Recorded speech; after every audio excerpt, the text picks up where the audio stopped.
time, think it's my pen ready. Used to hold myself back, my self-esteem been petty. Gotta keep on chugging, ran through everything in front of me. Might smoke bed heavy, got a whole agenda. Can't aspire to get ahead, so bump that, it's no surrender. Got a dollar flipped up, I'm trying to get it in FT to get them when they're hand and crypto. Learn how to fix that. I don't really hold out of books, but I'ma learn how to fix that. Some opportunities are never come unless you paying attention, so no, I can't miss that. Moving, MVP, I got the record, I might have to pro something. Big jumper worthy, they gon' have to retire my jersey early. Whole crew coming, had to work something, cause I had nothing in my pocket, yeah, I did all that. Big plans, partners trying to make profits, yeah, I did all that. Work, sweat, and tears breaking, even no wins, yeah, I did all that. Had to make it happen, putting hours in my practice, I did all that. Yeah, I can't take no loss, yeah, I don't even know what it costs. I hit the ground, then it go off, yeah, hit the ground, then it go off, yeah, I can't take no loss, yeah, I don't even know what it costs, yeah, I hit the ground, then it go off, yeah, hit the ground, then it go off, yeah, run it, ooh, I really feel it's my time, think it's my year, yeah, I really feel it's my time, think it's my year, yeah, I really feel it's my time, think it's my year, yeah, I really feel it's my time, think it's my big dog, walking big talk, young veteran, living legend, bet I'm better than them. This is my ship, I'm a jacket like Letterman, y'all better not let them in, they gon' rotate this so I keep the pedaling, started a chain, the cycle is heaven sent, this is from God, but I'm not your reverend, not in the pulpit, I'm a pit bull in this element, yeah, said you gon' pull up then settle it, yeah, I've been married to this hustle, this is my ring, watch out step in it, yeah, and I ain't even got a yard, but I'ma get it here, watch out touchdown, pulling plans out the clutch, everybody getting crushed, the cut down is for us now, have to work something cause I had nothing in my pocket, yeah, I did all that, big plans, partners trying to make profits, yeah, I did all that, work, sweat, and tears breaking, even no wins, yeah, I did all that, had to make it happen, putting hours in my practice, I did all that, yeah, I can't take no loss, yeah, I don't even know what it costs, I hit the ground, then it go off, yeah, hit the ground, then it go off, yeah, I can't take no loss, yeah, I don't even know what it costs, yeah, I hit the ground, then it go off, yeah, hit the ground, then it go off, yeah, run it, ooh, I really feel it's my time, think it's my year, yeah, I really feel it's my time, think it's my year, yeah, I really feel it's my time, think it's my year, yeah, I really feel it's my time, think it's my, yeah.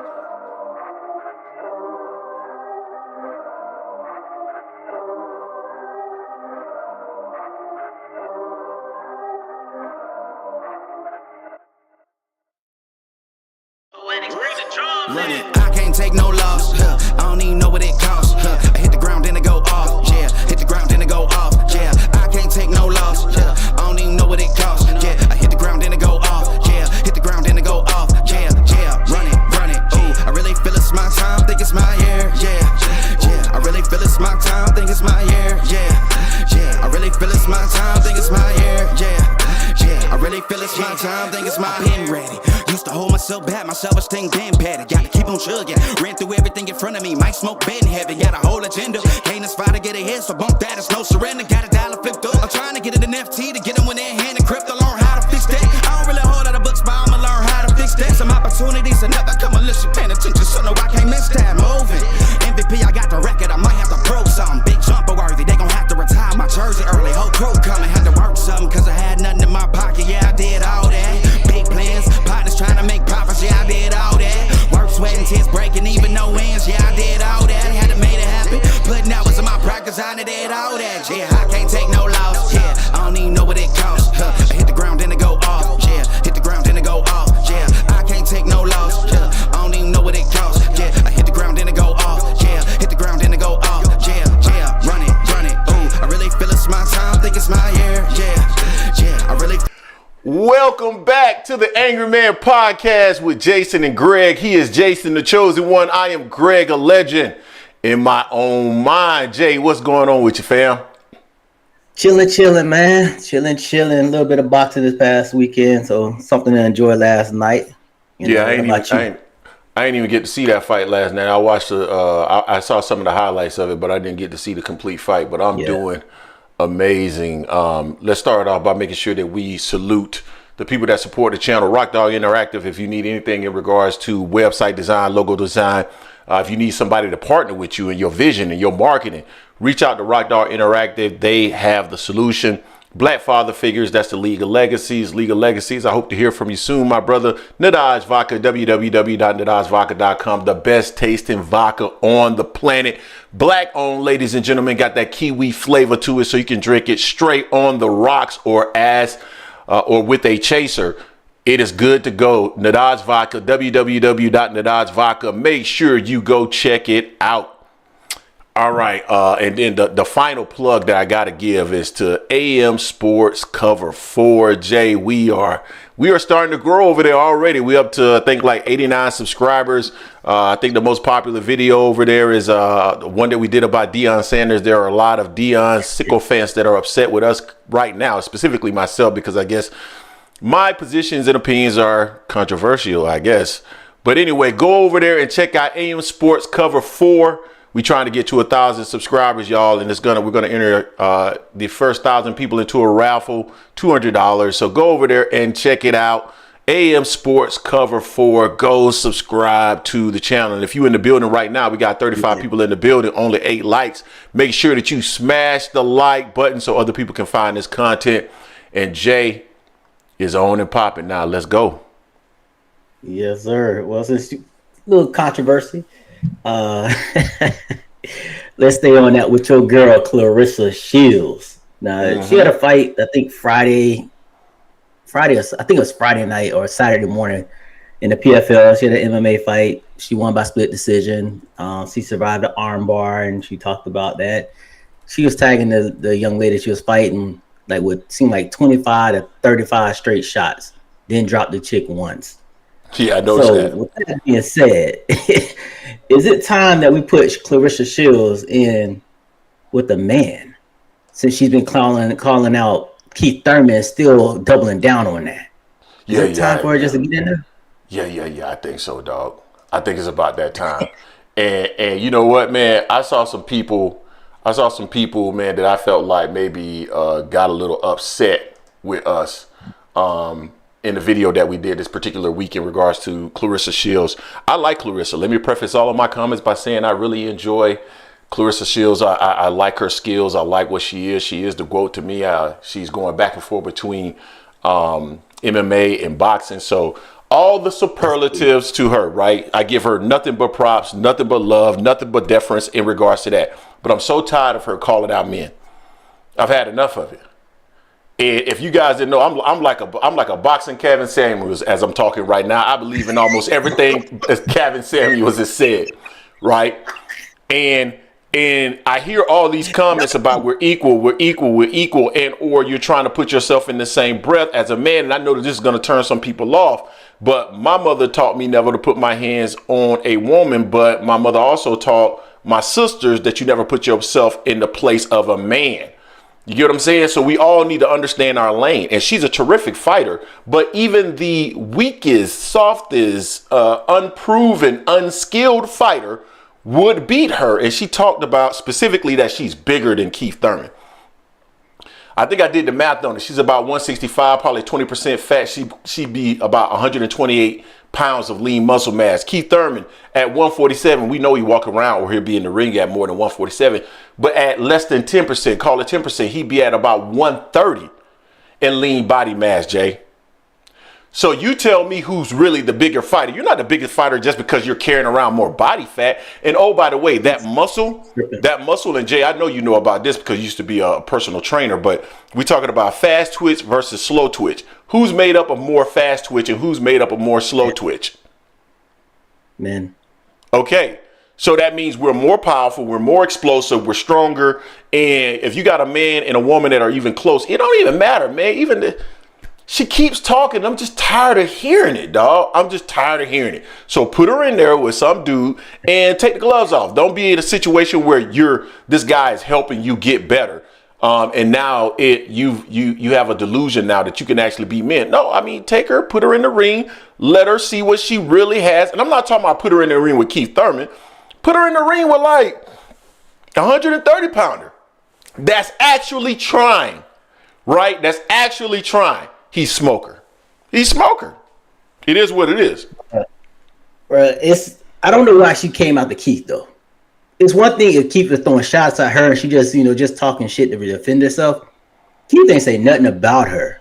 Nothing. And she doubled down talking about like all Keith got is power. Keith ain't had a knockout since like 2015. She talking about like she's a higher boxing IQ than Keith. I truly doubt that. Keith has a high boxing IQ. So I mean, she just needs to chill with that. The fact that she had that fight, that MMA fight, and she was tagging the shit out of old girl. Couldn't even rock. Dropped the kick one time. I noticed that, and Jay, you and I haven't even talked about that. And I was looking at that, I was like, damn, she couldn't even. The damn girl ain't even hurt. Nah. The chick. She was tagging her. She can box. We know Clarissa can box her ass off, but she just needs to chill with just calling out Keith Thurman. It's just crazy. We talked about a prior video on how, Serena Williams, one of probably the greatest tennis player of all time, man or woman, and she couldn't beat a top 100, top 200 male tennis player just because of the difference in strength. Serena Williams couldn't do it. So I'm like, Clarissa, you're not going to beat a Keith Thurman. And plus, I'm glad Keith decided to take the higher route, the better route about this, and not, go along with it, because he gets nothing out of it.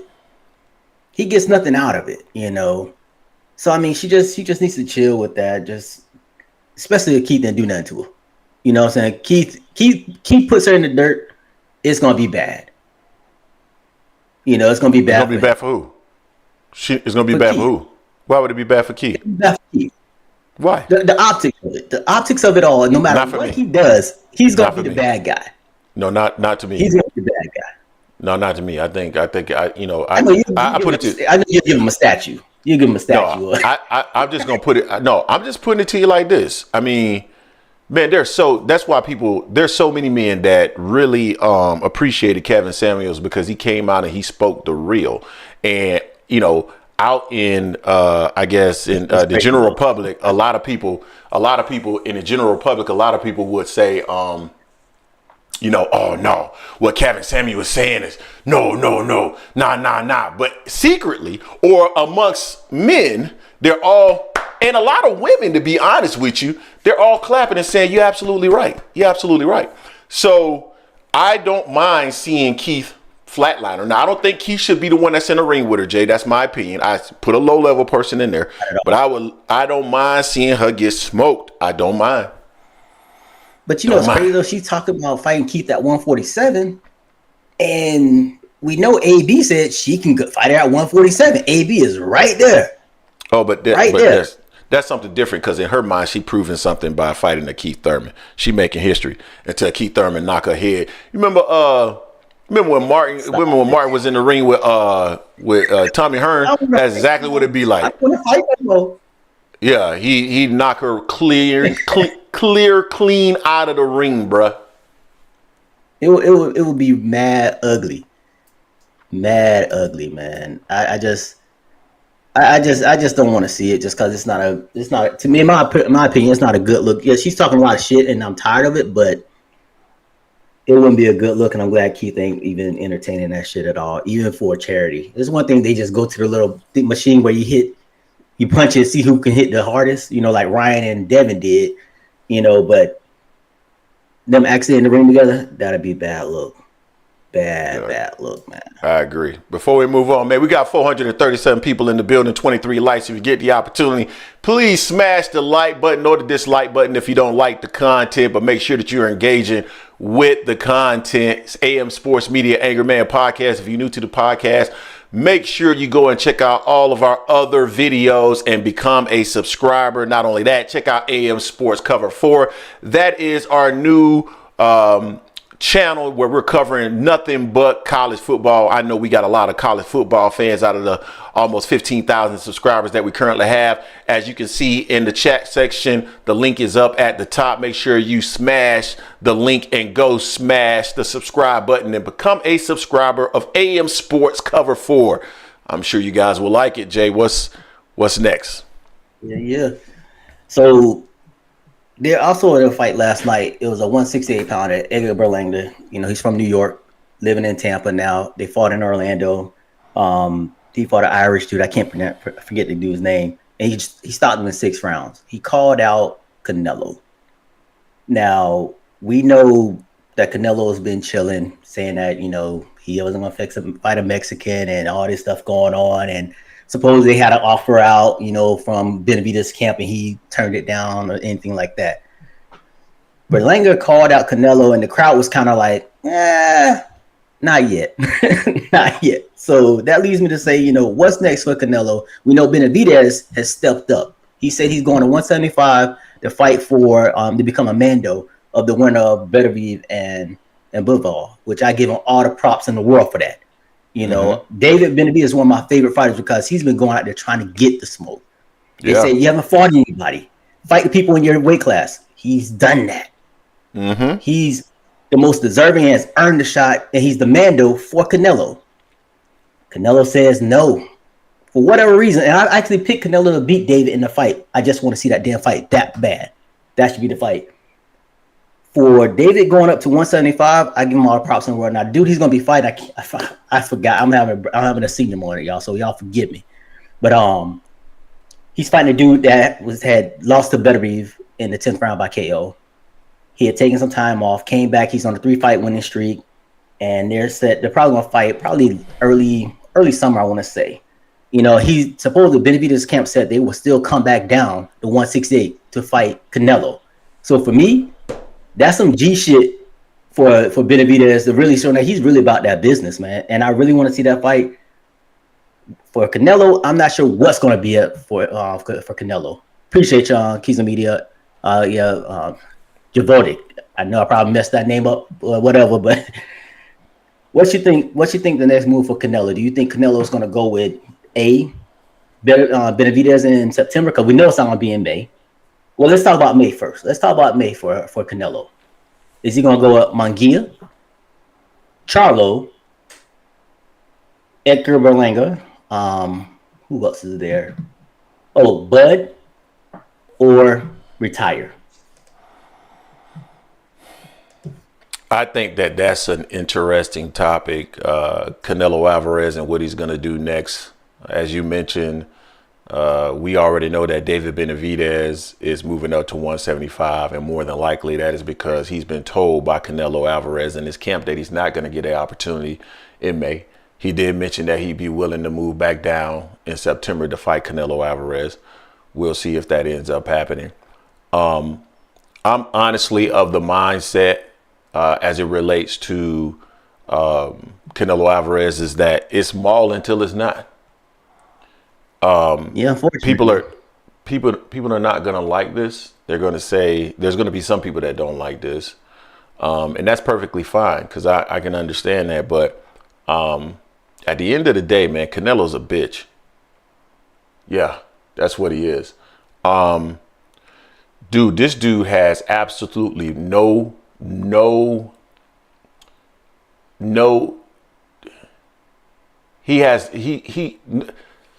drive to fight anybody whatsoever that is going to be a challenge to him, meaning he understands walking into the ring that there's a better than 80 to 90% chance that he's going to win that fight.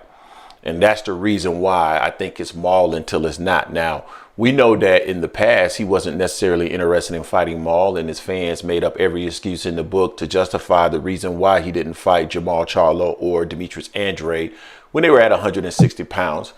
But at the end of the day, now that Maul has moved up, or that Maul is still at 160, and they're now moving him up, and he hasn't fought virtually in 3 years. I know he fought here recently against the other Benavidez brother, Little Big Brother. But at the end of the day, that's not the same Maul that's going to get into the ring with him at 168 that would have gotten into the ring with him at 160.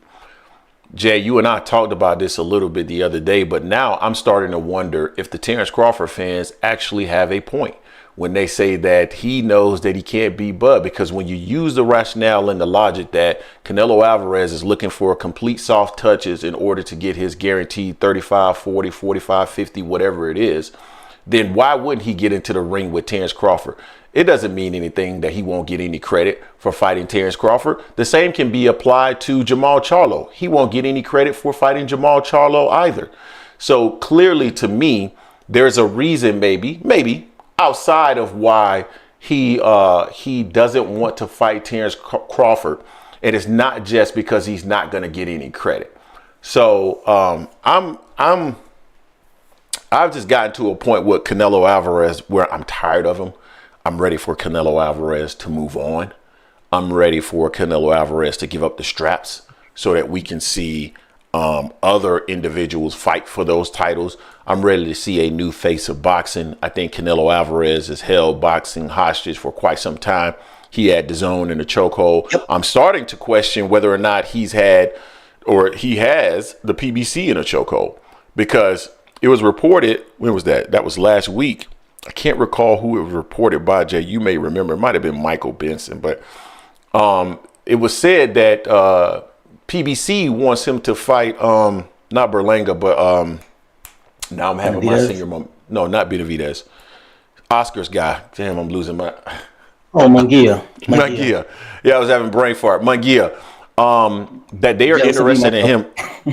Yeah, they're interested in him fight. By the way, guys, this is quite difficult sometimes when you're trying to think through what your whole point is and trying to recall names at the same time. But they are interested in him fighting, and they're facing him, and they are.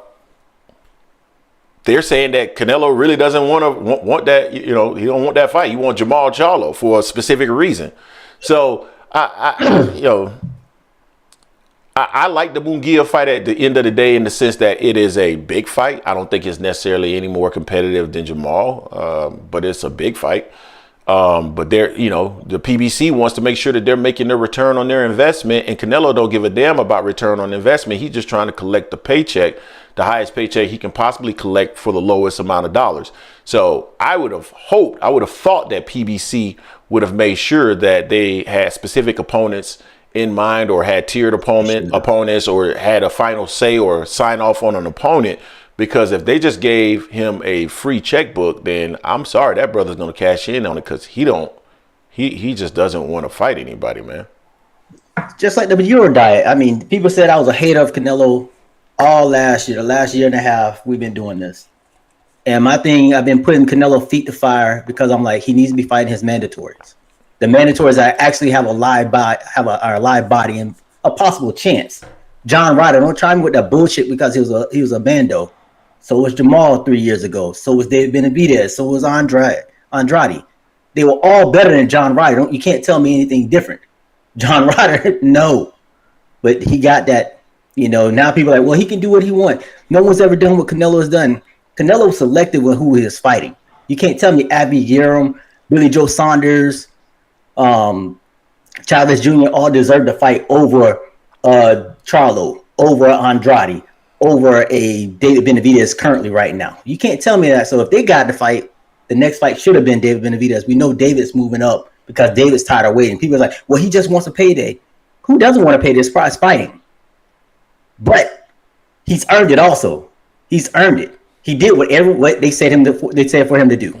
He fought the people he was supposed to fight, give him a damn fight. It'll be a big ass fight too. Especially they can make it, it can go back and forth, And again, Canelo's a hell of a fighter. Just because I'm pissed at him not fighting David Benavidez, when Charlo was actually boxing, I don't want to see this fight with Jamal. I didn't want to see Jamel. Again, those are fights no one asked for. The fight we're asking for, and most people have been asking for the longest, has been simply David Benavidez. We're not getting that fight for whatever reason that may be, and it's bullshit. So I've been on Canelo's head ass the whole time, pause, about his European diet. And I still say that when they picked Bivol thinking he was going to be a cherry pick, and it went bad on him. It spoiled on him. Bivol beat his ass. And then he had the nerve to say that he won that fight. Then he said he was injured. But he didn't say he was injured against Billy Joe, Adney Urim, Caleb Plant. He didn't say he was injured against anyone he won, except for the fight he lost. Stop it, man. I'm just tired of Canelo right now. I'd rather him retire, give up the belt so these guys can fight. Let David Benavidez go at 175. Let David Morrell start fighting at get a few more fights on his belt at 168 and start become a mandatory to fight for a title as well. I'm just tired of it. All right, so Beat Car said $5. Appreciate you, Beat Car. All this criticism for Canelo, but at least he defended undisputed, while Crawford never has. And then I want to Deuce Daly, boy, he loves this. He's a Canelo Alvarez fan. European diet translation: I don't know boxing. Greg, check your boy Shees. Listen, try me. Listen. What was Billy Joe Saunders? So So Canelo did unify those titles. I thought Billy Joe was an okay opponent. He did create a history in terms of unifying those titles. So I don't knock any of that. But I do believe that was also the most convenient fights for him, Deuce, just because of the styles of those opponents and the threat of those opponents and the guaranteed money that he had. So I feel like those things, two things can be true. The thing is, let me say this real quick, Greg. The thing is, I still think Canelo beats them all. I just want to see the damn fight. Mm-hmm. Those were the better fights. I still think Canelo beats them all, but those were the better fights to see. That's it. So don't think I'm saying that Canelo can't fight. Never said that. Disagree.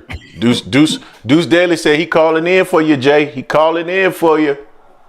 Call in, Deuce, and educate us. I don't understand why you're defending Canelo so much, though. So let's pause here real quick. Wow, Jay, we got 1,100 people in the building, man. 41 likes, man. Y'all got to get the like buttons up, man. All these people in the building, smash the like button, guys. What's going on? Smash that like button so other people can find the content. If you're new to the channel, this is AM Sports Media, the Angry Man Podcast. We are always dropping boxing related content on a regular basis. So make sure you check us out, check out our videos, and smash the subscribe button. Also, we got our new channel, AM Sports Media Cover 4. That's where we're covering nothing but college football, and I'm sure you guys will enjoy that. I feel like we had so many people of the 15,000, almost 15,000, whatever the count is right now, people that wanted to talk college football, and we enjoy talking college football as well. That's definitely our thing. So make sure you go check out AM Sports Cover 4. It's pinned to the top of the chat. Click on the link and check it out. All right, Jay, where are we now? So let's go ahead and get to a potential fight. And I say potential because we're talking about Ryan Garcia.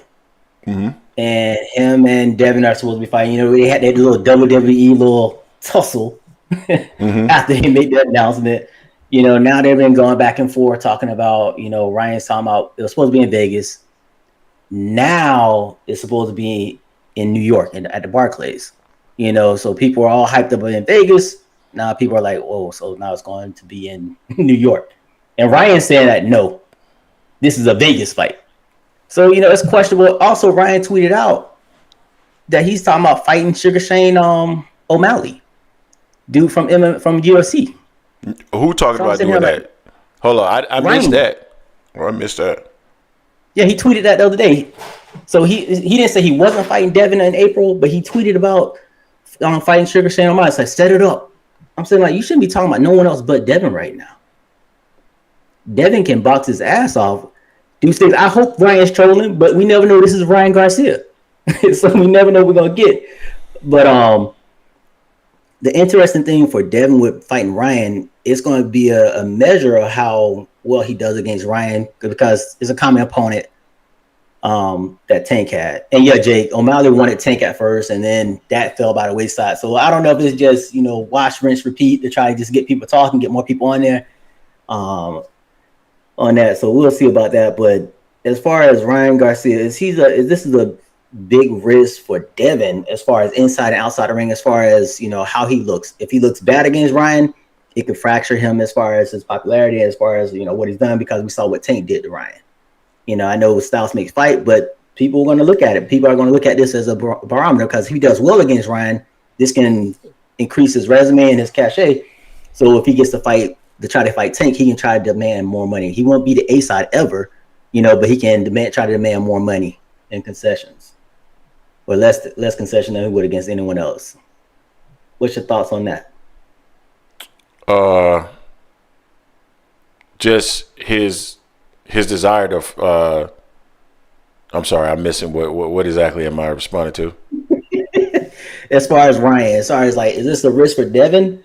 For fighting Ryan in and out of the ring, his risk for Devin in and outside of the ring, as far as Devin's portfolio himself, how he's going to look if he loses against Ryan or he looks bad against Ryan, and vice versa. If he looks great against Ryan in that fight compared to what Tank did.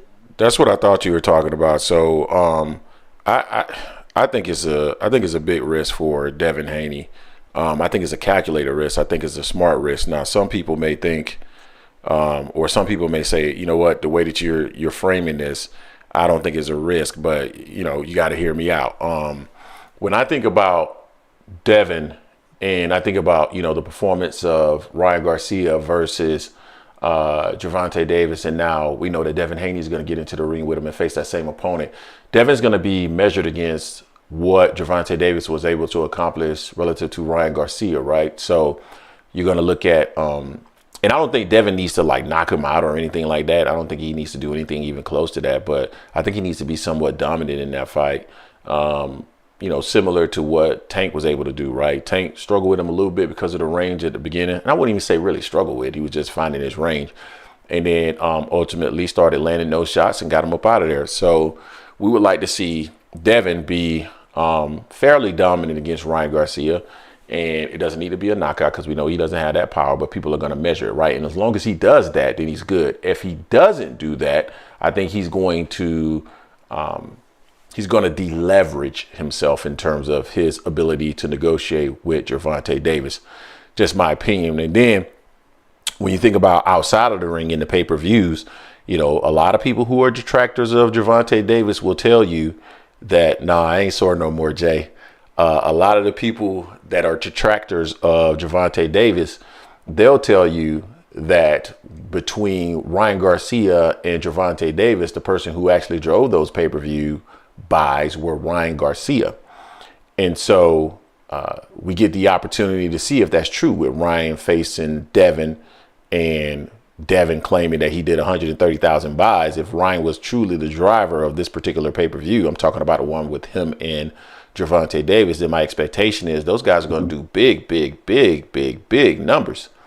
You know what I mean? So, and I'm not saying that big numbers need to be like 800,000 buys, although I saw somebody in the comment section saying it was going to do 700,000 buys. I'm like, I don't think so.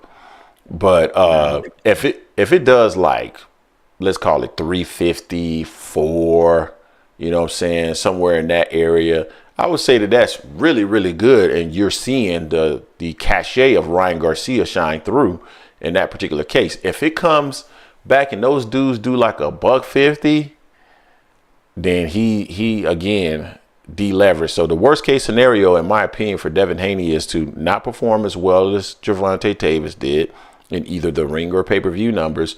And he's going to either have to acquiesce or capitulate or whatever other big word you want to use. But he's going to have to do something that means that he's going to take the B side against Gervonta Davis. Those are my thoughts.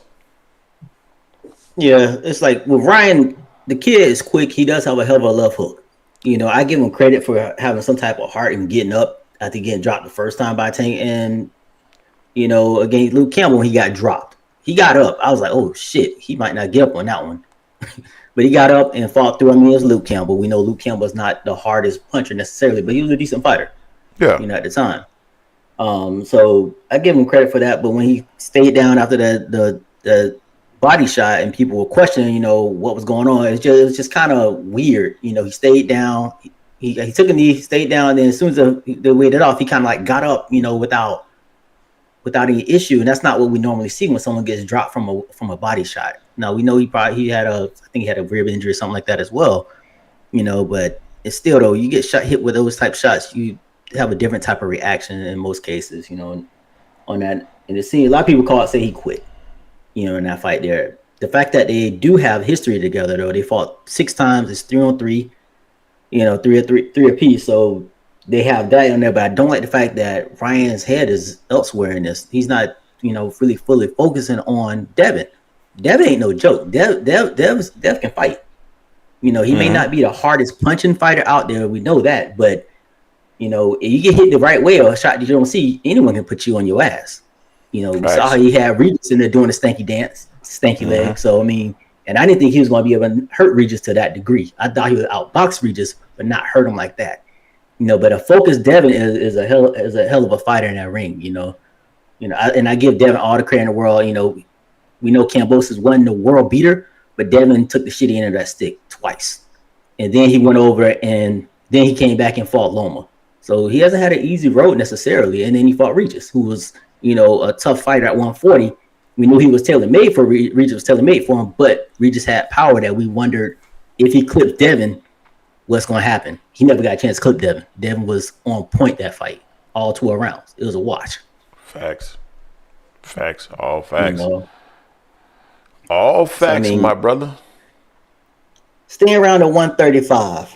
Hold on, before we go to the next topic, we got 1,186 in the building, but only 68 likes. Guys, go smash the like button if you are in the building. And this is the Angry Man Podcast, AM Sports Media. We are always dropping boxing related content, so make sure you go and smash the subscribe button. And we also have AM Sports Cover 4, where we cover college football in depth.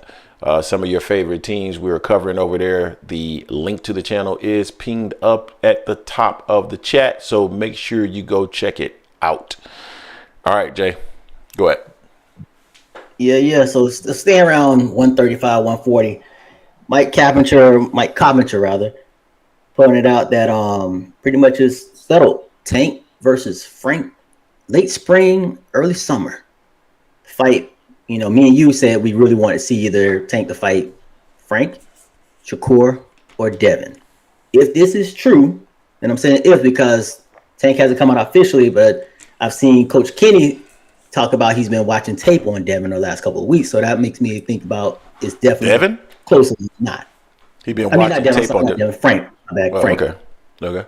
Yeah. So I'm hoping for this to fight. This is a good fight, in my opinion. Frank's one of the top 5 at 135. And I thought it would have been a good fight with Frank and Shakur last year. So I'm not gonna be mad at a Frank and Tank. Can't be mad at that at all. What the hell Jason Williams said? He said I'm on there trolling Travis Hunter. That is not true. I'm just giving my unbiased opinion. But I like the fight. Tank versus Frank. People said Tank was not going to fight a black slick fighter. This takes care of that. He said he wasn't going to fight anyone that's kind of like a threat. Frank has power and he's a slick fighter. He's coached by Derek James, who has to kind of reinvent himself from what his current roster has looked like in their fights. Granted, some of them have fought better fighters for sure. As far as EJ losing this, but. And Mel losing to Canelo, but I like the fight. You like it? What's your thoughts? Yeah, let me go ahead and give a shout out to Big Herm. I saw Big Herm in the comment section the other day. I chopped it up with him with a little bit. $1.99. Happy Sunday. Tank about to eat Frank like lunch. And Jason Williams said, and Deion Gray mad at everyone that dropped FSU. Nah. Jason Williams be reading me like a book. Yeah, that's why I hate Travis Hunter. You damn right. And I'm going to shit on him every chance I get. Anyway, yeah, Mr. Petty's in the building. Man, I like the fight, but what's more important to me is whether or not my good friend Jay likes the fight, because, Jay has been very critical of Gervonta Davis, and, my thing is, I understand the business part of it as well. I think certain fighters have been really good at figuring out ways to make themselves look more impressive than really what they are. I'm not going to say no names on that. But the word out on the street was that Gervonta Davis was not going to fight a black fighter and or slick fighter. And he's now going to get into the ring with Frank Martin. And we know Frank Martin, and we did a video on this, Jay. I think this was like late last year where we said in 2024, Gervonta Davis is going to have to face one of Frank Martin, Shakur Stevenson, or Devin Haney. And it wasn't so much that he was going to be forced to do it. Rather, it was more he needed to fight a name like that to keep that momentum going like he had with Ryan Garcia. because at the end of the day, yes, I mean, he's one of the faces of boxing, but still your dance partner is important. And I don't think it's like a Oscar De La Hoya or Mike Tyson, where no matter who they got into the ring with, everybody was coming out to see it. I think these guys are going to be heavily driven also by their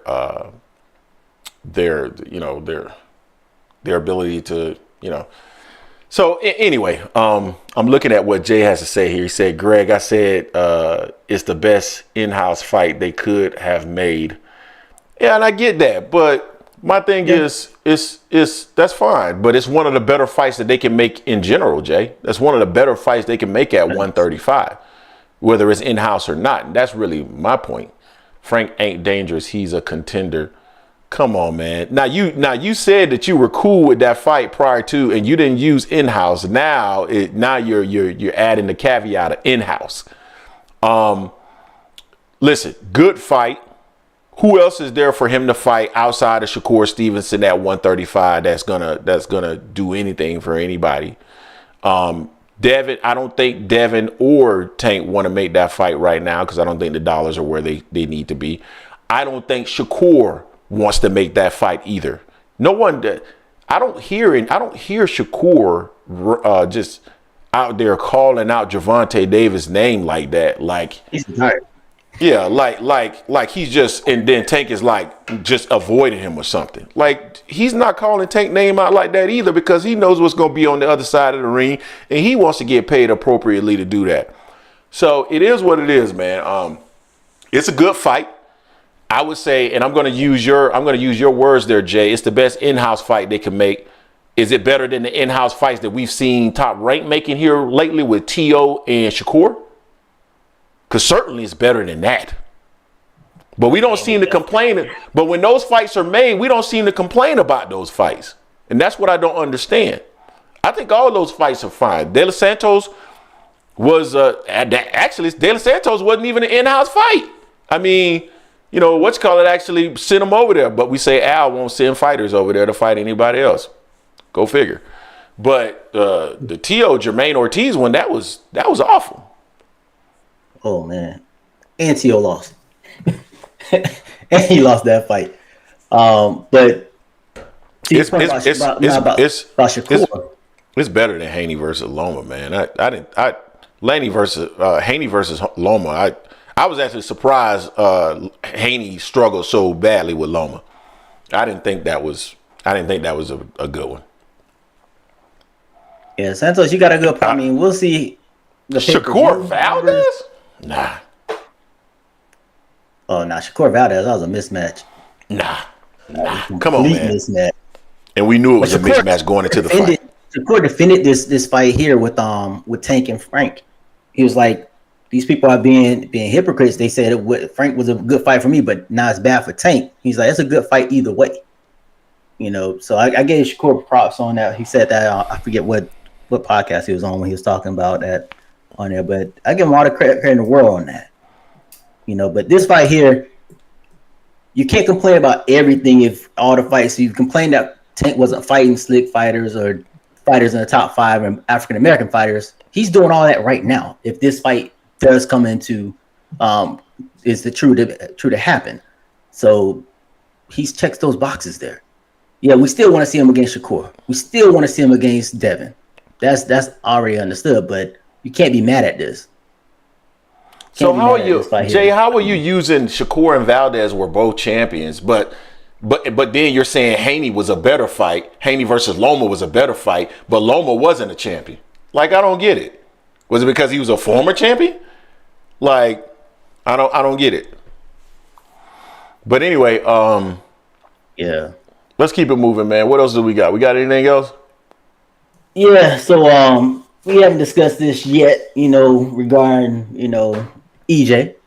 So this is some new stuff here, but Errol Spence is now chatting on Twitter, not about his upcoming fights or anything like that, or even his health. He's just chatting about who he got, Pitbull or Roll. He said Pitbull, who he got, Thurman or Zoo.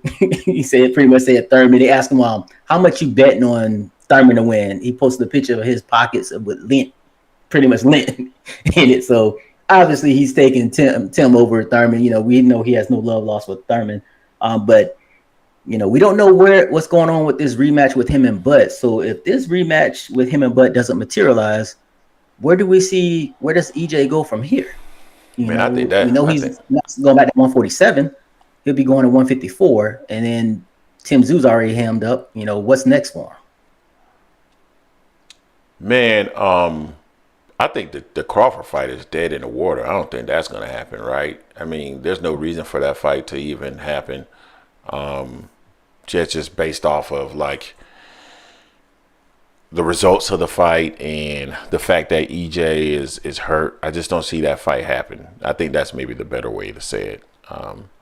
And it just sounds like they are not putting any effort into making that fight happen anymore. And I'm talking about PBC. So Errol sounded like he wanted to fight. I know Bud is going to want to get back into the ring soon. So I can't see that fight happening, man. I think after he fights one more time, he's probably not going to be locked into fighting Errol anymore. And who knows what's going on in the background with all of the business dealings and all that good stuff. So it is what it is. Yeah. I think he's going to move up to 54. Knowing Errol, he's going to try to jump in there with somebody immediately who he feels is not only a challenge, but maybe an opportunity to win a title. Because, of course, after a performance like that, you're going to want to quickly redeem yourself. And so who would be at that division that would be willing to get into the ring with him? Well, Keith Thurman could possibly be an option, but he said he's never going to get into the ring with Keith Thurman. We don't know what Keith Thurman is going to do here in the upcoming fight against Zoo. Maybe if Keith is able to win, maybe he'll be willing to get into the ring with Keith. Who knows? Zoo would be an option if Zoo won. Who else is there that would make a whole lot of sense? We don't know what Mel is doing. Mel could be doing any and everything. Right now, I know Mel is not doing anything. Jesus Ramos. Lubin would make sense. But Lubin would probably be a pretty tough fight for him too, with the fact that he didn't perform that well against Southpaw at 47. So I don't know if I would put him in the ring with Lubin. Jesus Ramos would make a lot of sense just based off of the style. Even Fundora may make some sense. Castaño could make some sense as well. So those are the names that I would think about. But man, if it's me, I'm not putting Errol Spence back into the ring with a fighter that is a tough outing. I don't care. I don't care what I don't care what Errol says. I don't care how he's performed in the past. That last performance would suggest that Errol has a little bit of wear and tear on him, maybe. Or maybe there's some slippage, who knows? But before I put him in the ring with anybody that's going to push him, I would put him in there with a light touch at 54. Why not just dip your toe in, man, and see how the waters are first before you actually hop right into the deep end. And I know Errol is always willing, able, and ready to jump into the deep end, but against Terence Crawford, he was not ready and able to do so, and that was the deepest of waters for him. So personally, I would like to see him fight a soft touch at 54 and then put him in the ring with one of those names we just mentioned. And then give him an opportunity, if it's not Zoo, to win a title. That's how I would handle it. What are your thoughts on it? Yeah, responding to Jay said Errol versus Harrison. Tony said he's not at 154 anymore. He can't make the weight. He said he's going to fight at 160. He said that maybe a month or so back. So Tony Harrison will be out of that. He may entertain this, depending on the money is right, of course, on that. But yeah, I mean, the thing is, who'll be a good match for Spence at 154? Terrell Grousset. Okay. Explain. I think I know why. Yeah, he's not a super hard fighter, but he's a good person at 154 because he's not a hard puncher. It's something that Spence could need right now, as well as see how Spence looks against someone that Tim Tszyu has already fought. I think that's a great idea. I think you make a lot of sense right there. Honestly. And I think the most important thing there is not having a whole lot of pop, right? I think right now, man, and I'm not saying that Errol's confidence is shattered whatsoever, But, man, it takes a special type of fighter. And I think Errol is a special type of fighter, and he has a special type of mentality. But, man, everything that Errol has gone through, the car accident, coming back with tough fights, being so willing to get in the ring with Terence Crawford, and that was a tough fight. There's nothing wrong with, man, pumping the brake, man. Pump the brake a little bit, man. Give my brother a chance to, get himself back together and ready to get back into the ring. There's no reason why you need to always be in the deep waters with sharks. That's just my personal opinion, dog. Also, not only that, it'll be fair because I'm looking at the rankings, and in the WBO, Terrell is at 7. I don't think it'll be fair for Spence to just jump the line. His first fight at 154, coming off the last fight, jump someone like a Lubin instead of Lubin fighting Ortiz or something of that nature. There, I think it'll be fair that way. And Terrell, he's a decent fighter. It'll be a decent scrap for Spence. I know Spence, from what Spence has always said, he doesn't do warm-ups. He just jumps right in there. That's what he's going to do. That's what he's going to do. I've always been a fan of Smith just because he's always been pretty much straight with everything he's been saying he was going to try to do. He did everything he was supposed to do on his side of the street. Only thing he didn't do was he didn't get the victory against Bud. That's the only thing he did not do. So I give him credit on that. But however he moves, that's going to be how he moves. But I think that'll be a good move for him at 154. I think he gets that in. And he hasn't knocked the dust off. He's been. After that fight against Bud, that was a lot. Injury, when they had to search on the eye and everything, just getting himself back into going again. So and all the stuff he's been through over the last 3-4 years, that's a lot. So it takes a little bit of time, but only he knows how he's gonna move, and hopefully he comes out and says he's gonna have a fight sooner than later, because July be here sooner than later before we know it, and that's would have already been a year off again since he last fought.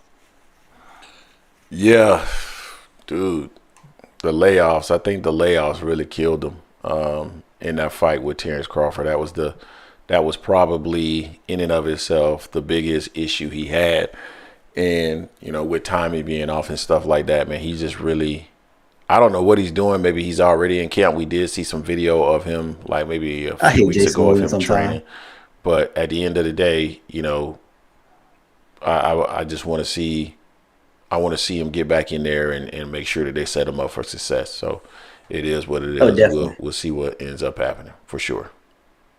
Yeah, I want to see all these guys back in the ring getting going. One thing that kind of flew under the radar that some people weren't talking about was the person that's number 1 at 154 in the WBC, Charles Conwell, undefeated fighter.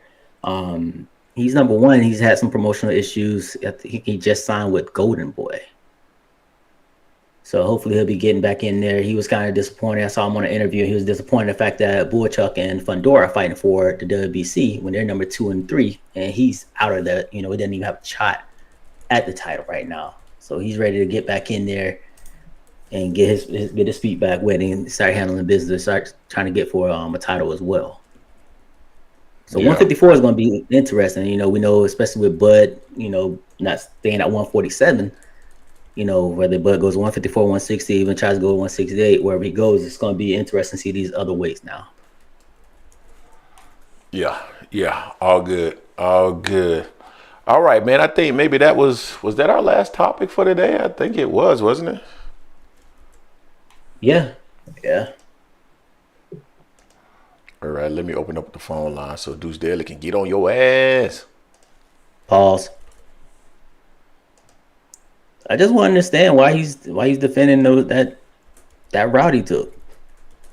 I just want to understand. All right, let me get the phone lines open. Phone lines open. Yeah, we got a AJ guy fight coming up soon. Yeah, Mr. AJ. 2 weeks. Showboating Sports. What's up, Showboating? Showboat, what's going on with you, fam?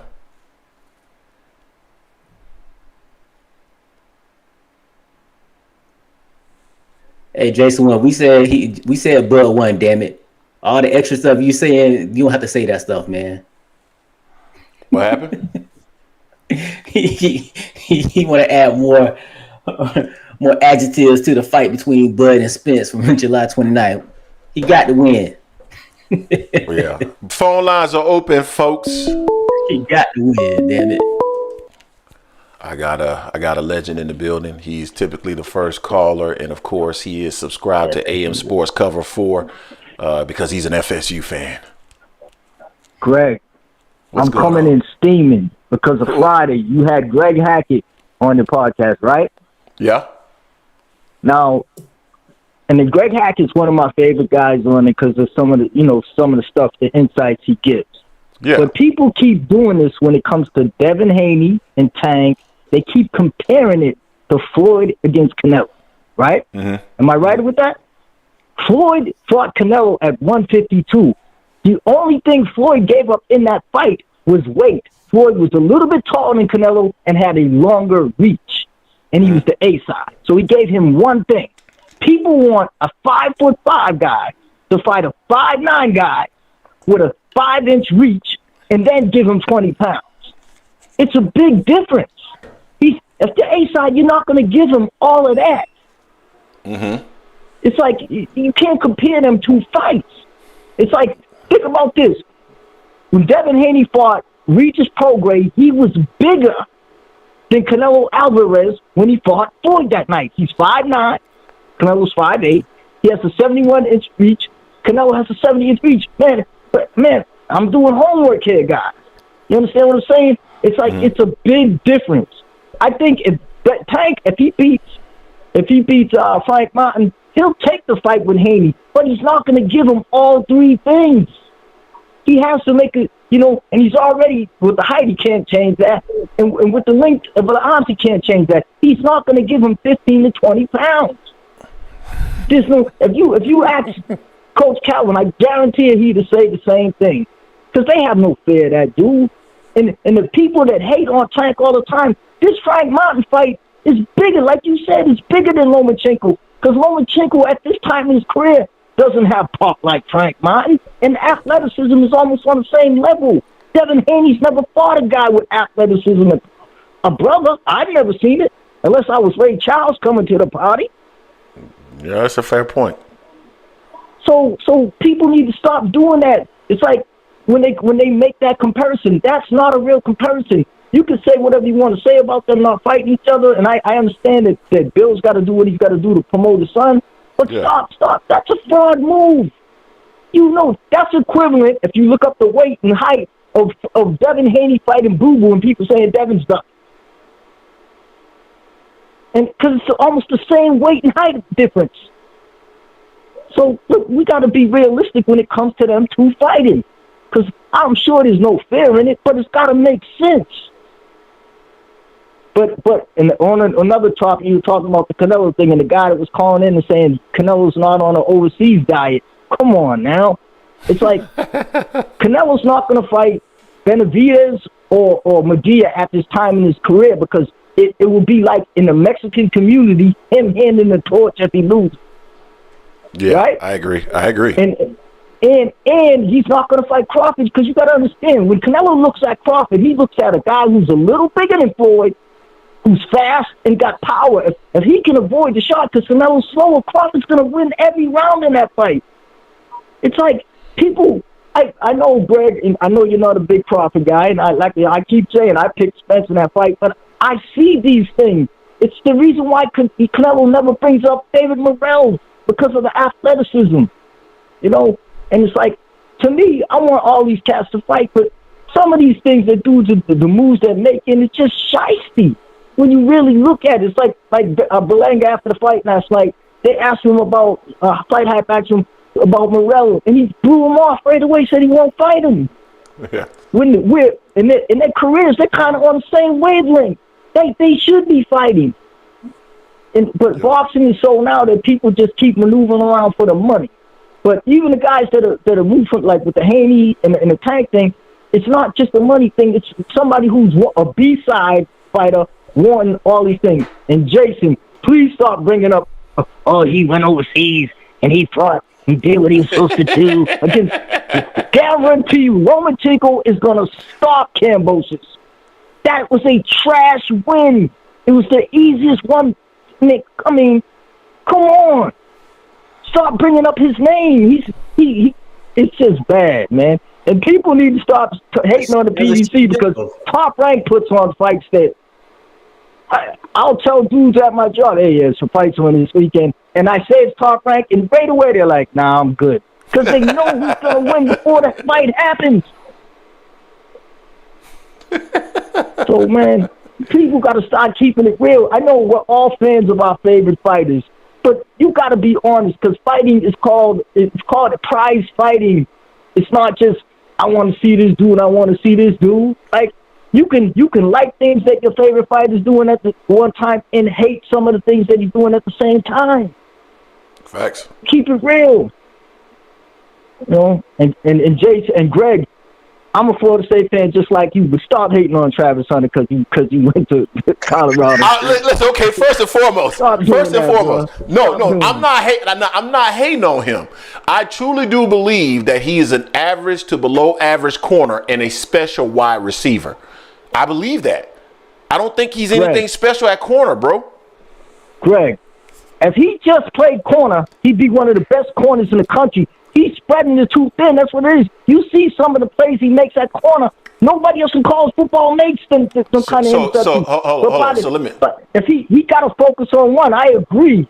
And I watch at the next level, they're going to have him at one. And I guarantee you, whichever one he chooses, he's going to be a Pro Bowl player at that level. Let me ask you a question, though. Man. But let me ask you a question. If that's the case, and it's just the fact that he's going both ways, then why don't we ever see him looking that poorly on offense? He only looks poor on defense. Because Greg, on offense, you know where you're going. The corner doesn't, brother. You know that. You played sports. But here's the thing. This year, you'll see him more at corner because they got Will Shepard. That was a low-key great pickup, the boy from Vandy. Because he's one of the best receivers in college at Vanderbilt last year. They didn't have nothing. This year, they have more weapons on offense. They got another dude from high school, that boy Miller that played last year. I'm a Florida State guy overall. If they play Colorado, I want them to beat them by 870. But I want Deion to stride, brother. I want Deion to strive. I want Deion to strive as well. I want Travis Hunter to be good as well. I love you, bro, but you be hating on dudes. Anybody that left foot. So wait a minute. When Hank Lundy was going to Colorado, I know you had to be killing him. Now he's back at Florida State. You got to be happy. Yeah, damn right. Right? Because as soon as he stepped out the door, he sucked then, right? Hell yeah. Fuck him. You doggone right. Man, y'all have a great day, man, and enjoy the rest of the day, guys. I appreciate you, Walt. Thank you, man, for calling in. Listen, I 100% disagree with Walt. Walt, listen, I hear what you're saying in terms of the offense, but I've seen his principles break down as it relates to him being a corner. And it's not just him being tired. It's not him just playing both ways. Kid is not a corner, man. And they talking about he the best player in the country at he's less than 6 foot. He's not Charles Woodson. Man, he can't play corner. Jerry Seriano, what's going on with you, fam? Let him cook. What's going on? Let him cook. Happy Sunday, my friends. What's going on with you? How are you today? I'm doing good. How are you? Man, I am salivating. What should I talk about first? Let me shoot something out to you guys. James Franks, December 14th, 2013. Do you know who that is? You said John who? James Franks. And the date is December 14th, 2013. Let me tell you who that is. That is the last African-American Gervonta Tank Davis faced. Okay. Damn near 11 years ago. Okay. Kudos, Mr. Tank Davis, for, I don't know, being competitive. Am I supposed to give you kudos? You want to be the face of boxing? You want to be the little guy that knocks out heavyweights with 16-ounce gloves when you're sparring? You want to be that guy that says, I got better skills than Mike Tyson? You want me to give you kudos for being competitive? All right, I will. If Frank Martin keeps a head on his shoulders, is patient, and doesn't commit mistakes, he will beat Tank Davis. Okay. And I'm salivating because right now it's YouTube wars. You guys haven't decided yet. But you know what's up against the clock? Tank Davis fanboys versus Spence fanboys. This is getting delicious. I saw it. Listen, as we speak, there are pro Spence YouTube channels right now going at Tank Davis. I'm going, what the hell am I watching here? Hold on. Are we losing our minds here?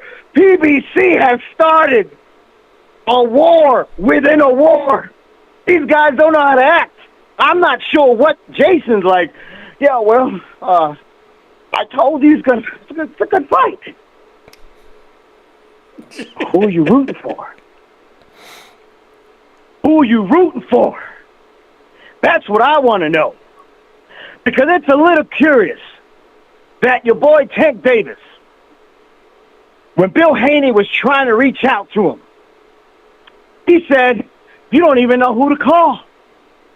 You don't even know how to get a hold of Al Heyman, right?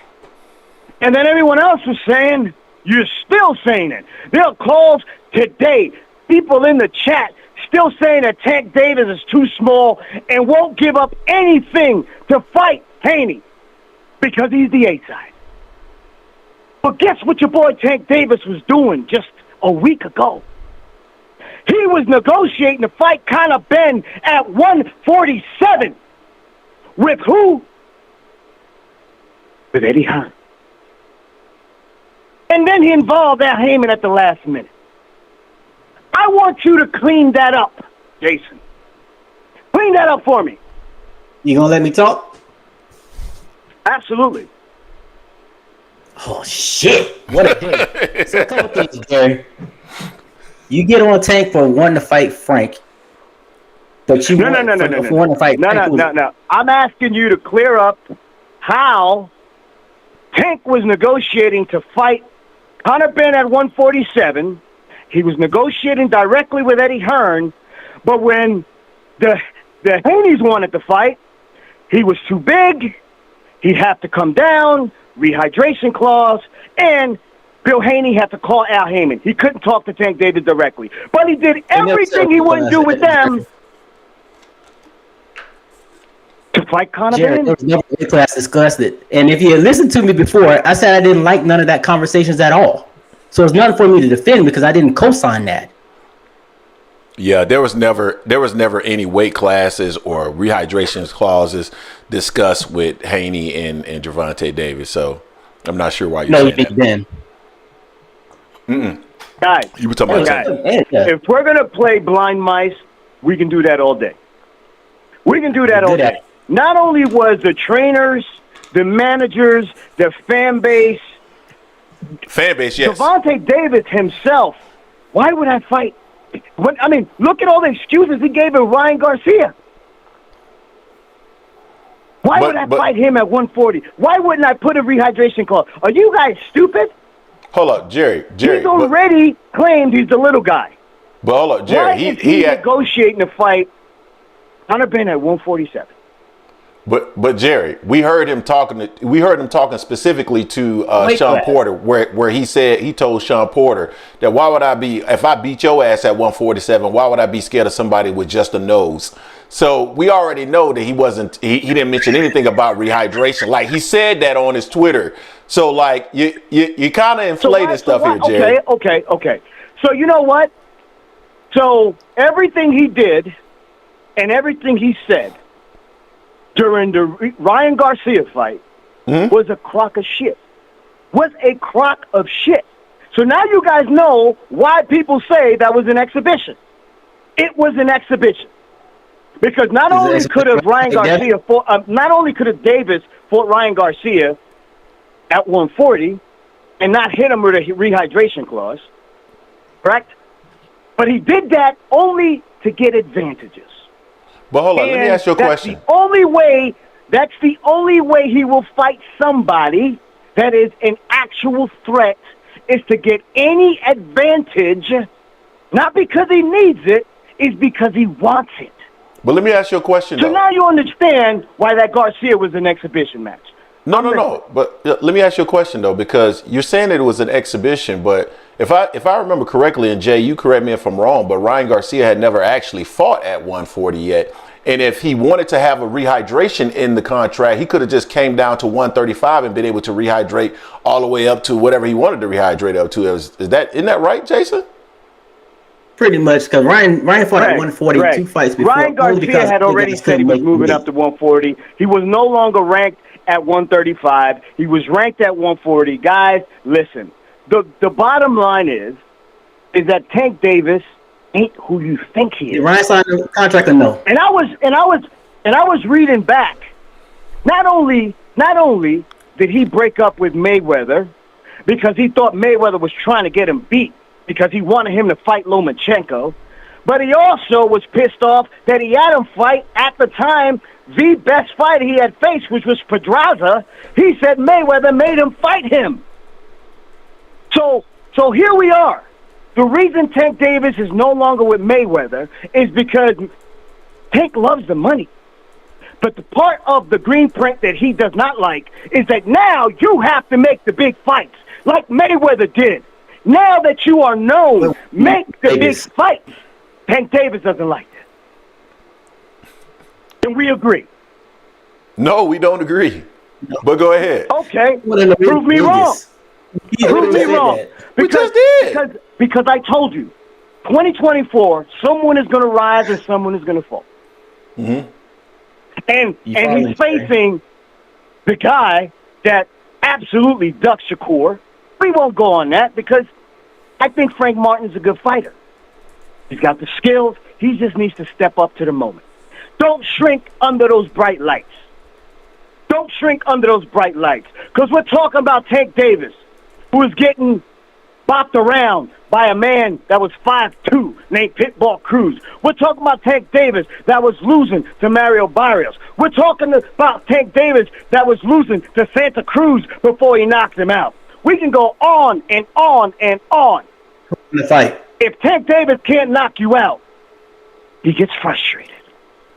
That's why his trainer said, why would we fight Shakur when we can't do what we need to do? We can't do what we do. Because of Shakur's performance in his last fight. Let the cat out the bag. Let the cat out the bag. Oops, did I say that? Did I say that out loud? With the mics on? Tank Davis is what he is. I went back and saw that Mario Barrios fight where Mayweather was going, you're losing the fight. No, I'm not. You're losing the fight. He was getting his ass beat. Not only that, go watch Tank Davis versus Rolly Romero. He was losing that goddamn fight too. If you're being honest, look at that damn fight with the volume down. He was losing that fight too. After he was claiming that he was going to bust him up, he was running around the ring. Romero was chasing him. The whole damn fight ran into a punch finally. 2024 is going to be eye-awakening, because guess what? Let's say Tank Davis beats Frank Martin. The walls are starting to close in, brother. You got the young guns, Floyd Schofield, Keyshawn Davis, Andy Cruz hanging around. Who the hell is Tank Davis fighting next? Who's he fighting next? You talking about after Frank? If it ain't Shakur, who's he? If it ain't Haney or Shakur, who is Tank Davis fighting next? That's a great question. Great question. The walls are closing in. Floyd Schofield is next up, brother. Keyshawn Davis is moving up the ranks. Andy Cruz, geez, moving up the charts. Guess who else is right behind Frank Martin? Edwin De Los Santos. Okay. You think Tank Davis will fight Edwin Dos Santos? But he's not African American, so you don't want that. Well, he's what we call a stepbrother. He's like me and you, Jason. Afro Latino. Jason, like you know, brother. Jason like ain't no damn you know. Afro Latino. He ain't no damn Afro Latino. Stop it. So guys, I applaud Gervonta Tank Davis for taking the fight. But honestly, we now know there's levels to this. Gervonta Tank Davis ain't the face of boxing. Let's stop the trash. That's hot garbage. Hot garbage. I had called and said, so Jason doesn't faint and Greg doesn't bust a vessel in his neck. You got to start looking at what the choices that Canelo makes as a business, like Mayweather. And when I say business like Mayweather, I mean, look at the resume. Look at Canelo's resume for those that just can't take it. Those that just can't take it. Listen to this in just a few years. He beat Dermot Centrone, Shane Mosley, Josefito Lopez, and Austin Trout. Floyd Mayweather Jr. lost. Then fought Alfredo Angulo. It is Anda Lara, James Kirkland, Miguel Kirk, Amir Khan, Liam Smith, Little. Julio Cesar Chavez, Gennady Golovkin. Then fought Gennady Golovkin again. Okay, and then he fought Rocky Fielding. Then he fought the Slick Black Fighter, Daniel Jacobs. Then he fought Sergey Kovalev. Then he fought Callum Smith. Then he fought everyone. Oh, he's going on a European tour. He fought Avni Yildirim. Okay. Then he fought Billy Joe Saunders. Billy Joe Saunders, guys, held the WO title for 6 years. Beat John Ryder. Beat Andy Lee. Beat Willie Monroe. Beat David Lemieux. And beat an undefeated Chris Eubank Jr. Who on Tank Davis's resume is Billy Joe Saunders? Tell me. Because right now, Frank Martin may be the most talented fighter Tank Davis has ever fought. And that is a shameful fact. Shameful for someone that wants to tout around and talk about he's the face of boxing. A disgrace. Someone that has no respect for the greats of the past. Someone compared him to little Mike Tyson. He said, no. I got more skills than Mike Tyson. Imagine if Mike Tyson made excuses that he was too small to fight heavyweights. He wouldn't fight nobody. He wouldn't fight a goddamn soul. So no, Tank Davis, control, my friend. If you were Mike Tyson, you would be fighting anybody. Because you're the big dog, knocking out heavyweights. Yeah, right? You're that guy. Well, let me move on. Greg, let me ask you a question. What say you about this? Yeah. I say that in May, we have a doubleheader featuring the Charlo brothers. And we have, call it the grudge match. Grudge in the mud, whatever you want to call it. You have Caleb Plant facing Jamal Charlo, and then you have Jermell Charlo facing Bud Crawford. Whole main event. What do you say, my friend? I like it. How about that? I like it. Jason? What was the matchup again? Maul versus Plant, male versus Charlo Crawford. brothers make a return. You have Caleb Plant versus Jamal Charlo, who Jamal should be fighting, dude. Dude, you got slapped in front of millions of people. The video went viral. What is wrong with you? Which jumps me into something that, sometime this week, someone's going to have to write Glazier a little. I'm sorry, man. I guess you didn't know what the hell you were talking about. Because, I don't know, Greg, is Canelo going to fight under the PBC banner? We'll see. Huh? Is he? Because I mean, it's a little shaky now, ain't it? Yeah. I know you didn't pull up any videos. You were quick this week to start some YouTube videos, man. But you heard that Canelo was having some issues with the 35 mil, and you don't know. We don't have 35 mil to fight Charlo. We got 35 for you to fight Jaime Munguia on Dazn. What is that about? What is that? Hey, Craig, I'm serious, man. Hey, because there's gonna have to be some serious crow been eaten this week. Hey, if the reports are true, how is Al Heyman offering Canelo $35 million to fight Jaime Munguia, who's with Golden Boy and will fight on Dazn? Okay. How can Al Heyman propose that?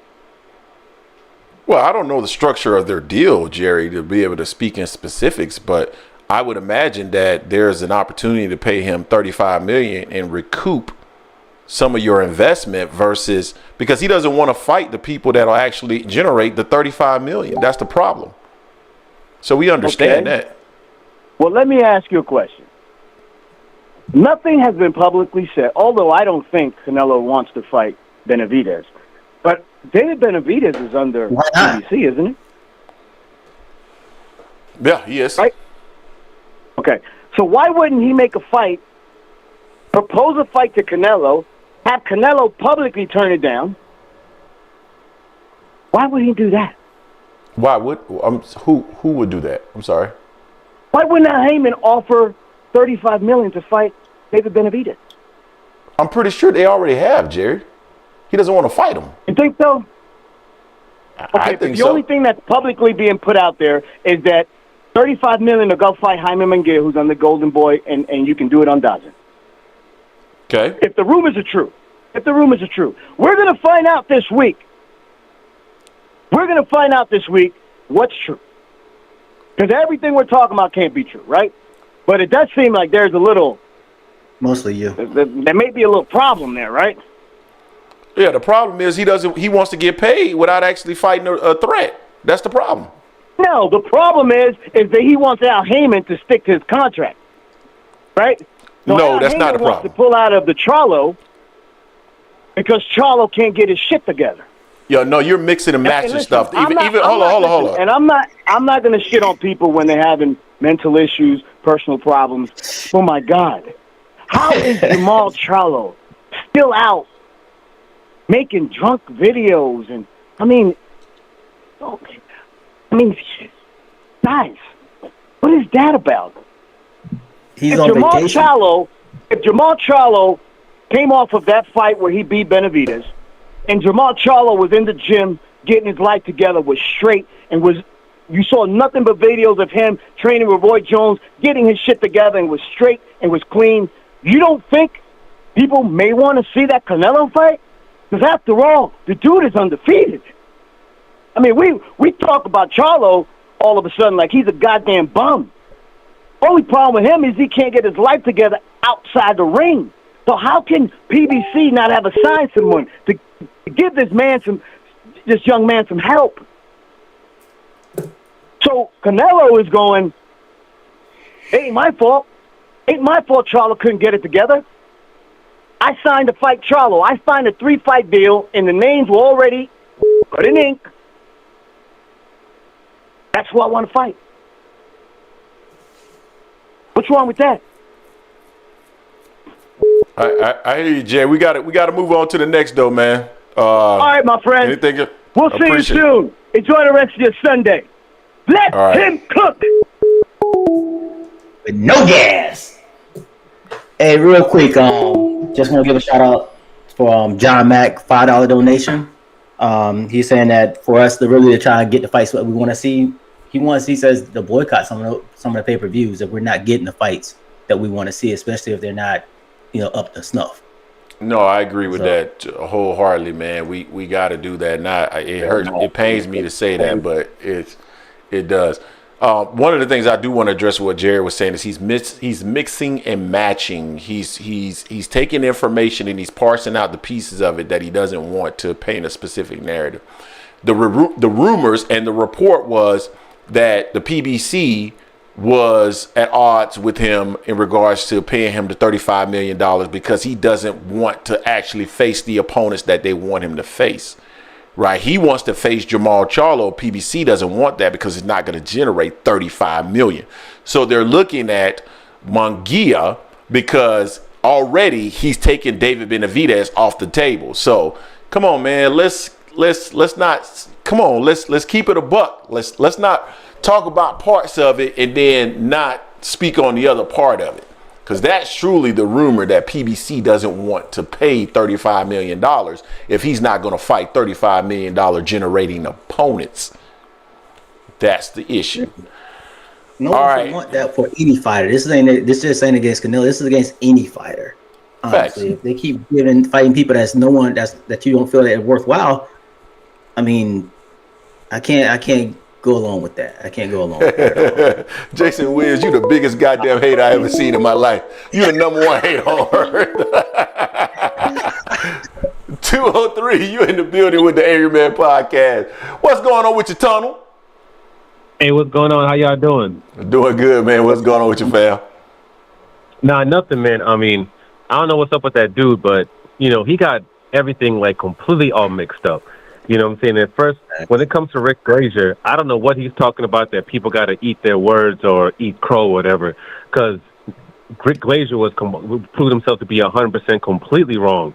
You know, what Rick Glazier said was that Canelo Alvarez Canelo said he had an announcement that he was making on in Mexico. Mm-hmm. And Glazier said that what was happening was that Canelo Alvarez, that PBC didn't have the money to pay him the $35 million. And that they weren't going to put it, they didn't have to put it, and Canelo wanted it in escrow. And then what was happening was that Canelo was leaving PBC. He was leaving that deal because they couldn't pay him, and that he was going to go back to DAZN.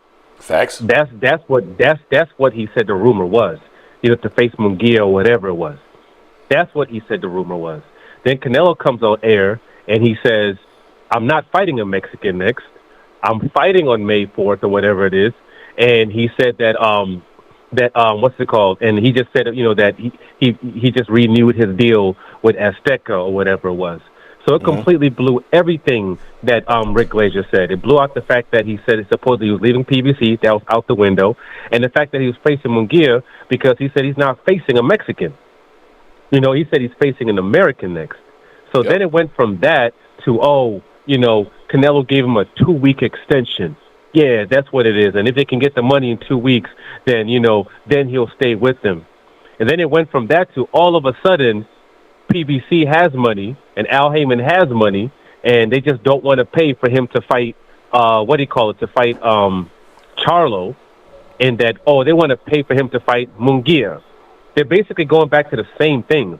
Like, it's basically putting a DAZN fighter, a Golden Boy fighter, who Rick Glazier works for, by the way, into the forefront again, which makes no sense because why would PBC pay them, pay to have a non-PBC fighter fight Canelo Alvarez? I don't care what anybody says. They're not doing that. So that it went from that. Then it went to all this, 55, they offered him $55 million for this. And it's been like one thing after another, after another, after another, after another. And the reality is these dudes have no idea what's going on with Canelo. They have no idea what's going on with PBC.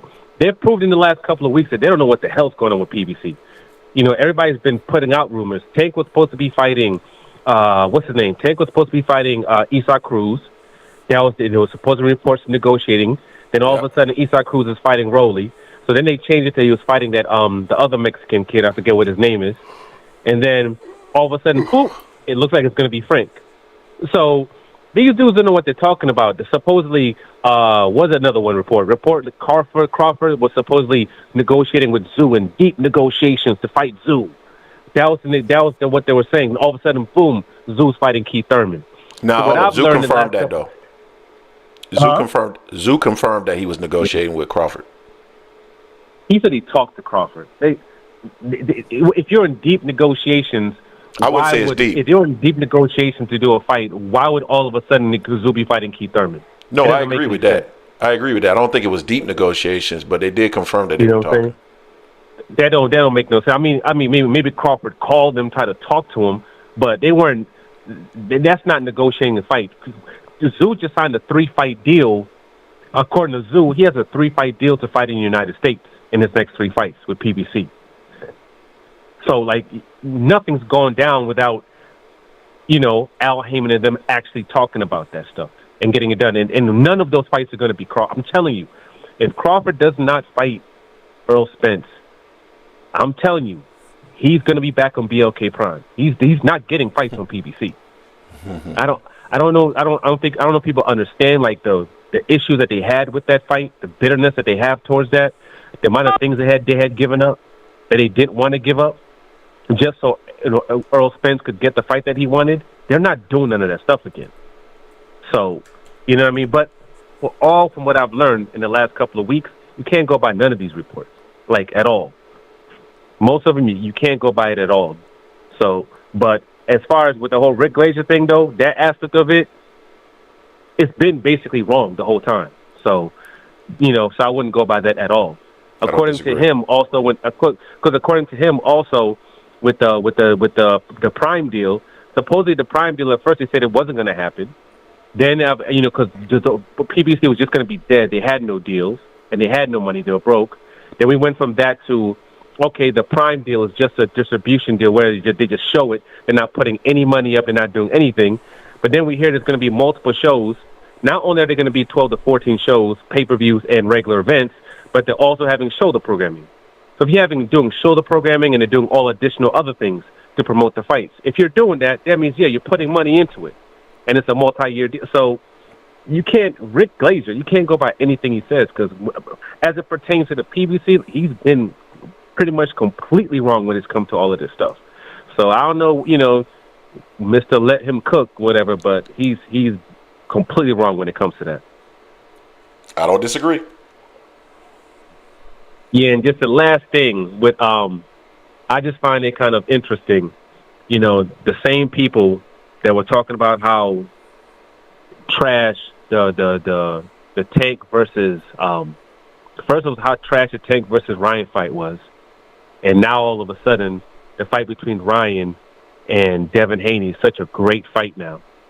Then not only, and that's like it was enough already. But now these same people were saying that Tank Davis is not going to fight Frank because he's him being an American black fighter, because of the talent level that he has, he's not going to fight him. He's going to fight some Mexican fighter. That's what they were saying. They were also saying that Frank versus Shakur Stevenson was a great fight. They were hyped up when that fight was, when they saw that there was a potential that fight happening. They said it was a great fight. This is, Shakur that's top 10 on the pound for pound list. Then somehow we went from that to all of a sudden, Frank is black, but he's not really a slick fighter, and it's not really a great fight like that. That's what I'm hearing now. So just with the things that people are saying, it's just showing me that it's really not going to matter what this dude does. They're just always going to bitch and complain when it comes to him, period. What do y'all think about that? I do agree with that. I feel like when it's related to Tank, whoever the opponent is, and you get that energy, you get that vibe that Ryan for Devin is okay and people are okay with that fight. They are aligned, they are attuned to that fight. But then when you talk about Tank versus Ryan, it was an issue. I heard specifically multiple people say that the Frank Martin versus Gervonta Davis fight was a good fight, and now that it's being rumored that fight is next, now people are pulling back off of that and saying that it's not that good of a fight. And then I think you made a really good point there in terms of Shakur Stevenson versus Frank Martin. That was considered a big fight, and I bet you right now, if I asked Jay and I went back and I searched through all of the different videos that we had on that topic, if Jay commented, I bet you he was excited about that fight in a way that he's not excited about this fight. So I just think that there's a bias towards Gervonta Davis now, whether that is because they feel like he won't make the fights that they want or he's with PBC. I don't know. but certainly there is a level of bias towards him for some people, in my opinion. Yeah, and I also think that the fact that they're putting it in New York, I don't know. To me, it's like kind of like it basically, it's kind of weird. I always say when these type of things happen, it kind of helps Tank in this at the same time. It's like because now you're praising Ryan, you can say whatever you want. You gotta praise Tank now. You can't trash Tank for fighting Ryan now because he fought Ryan before Devin.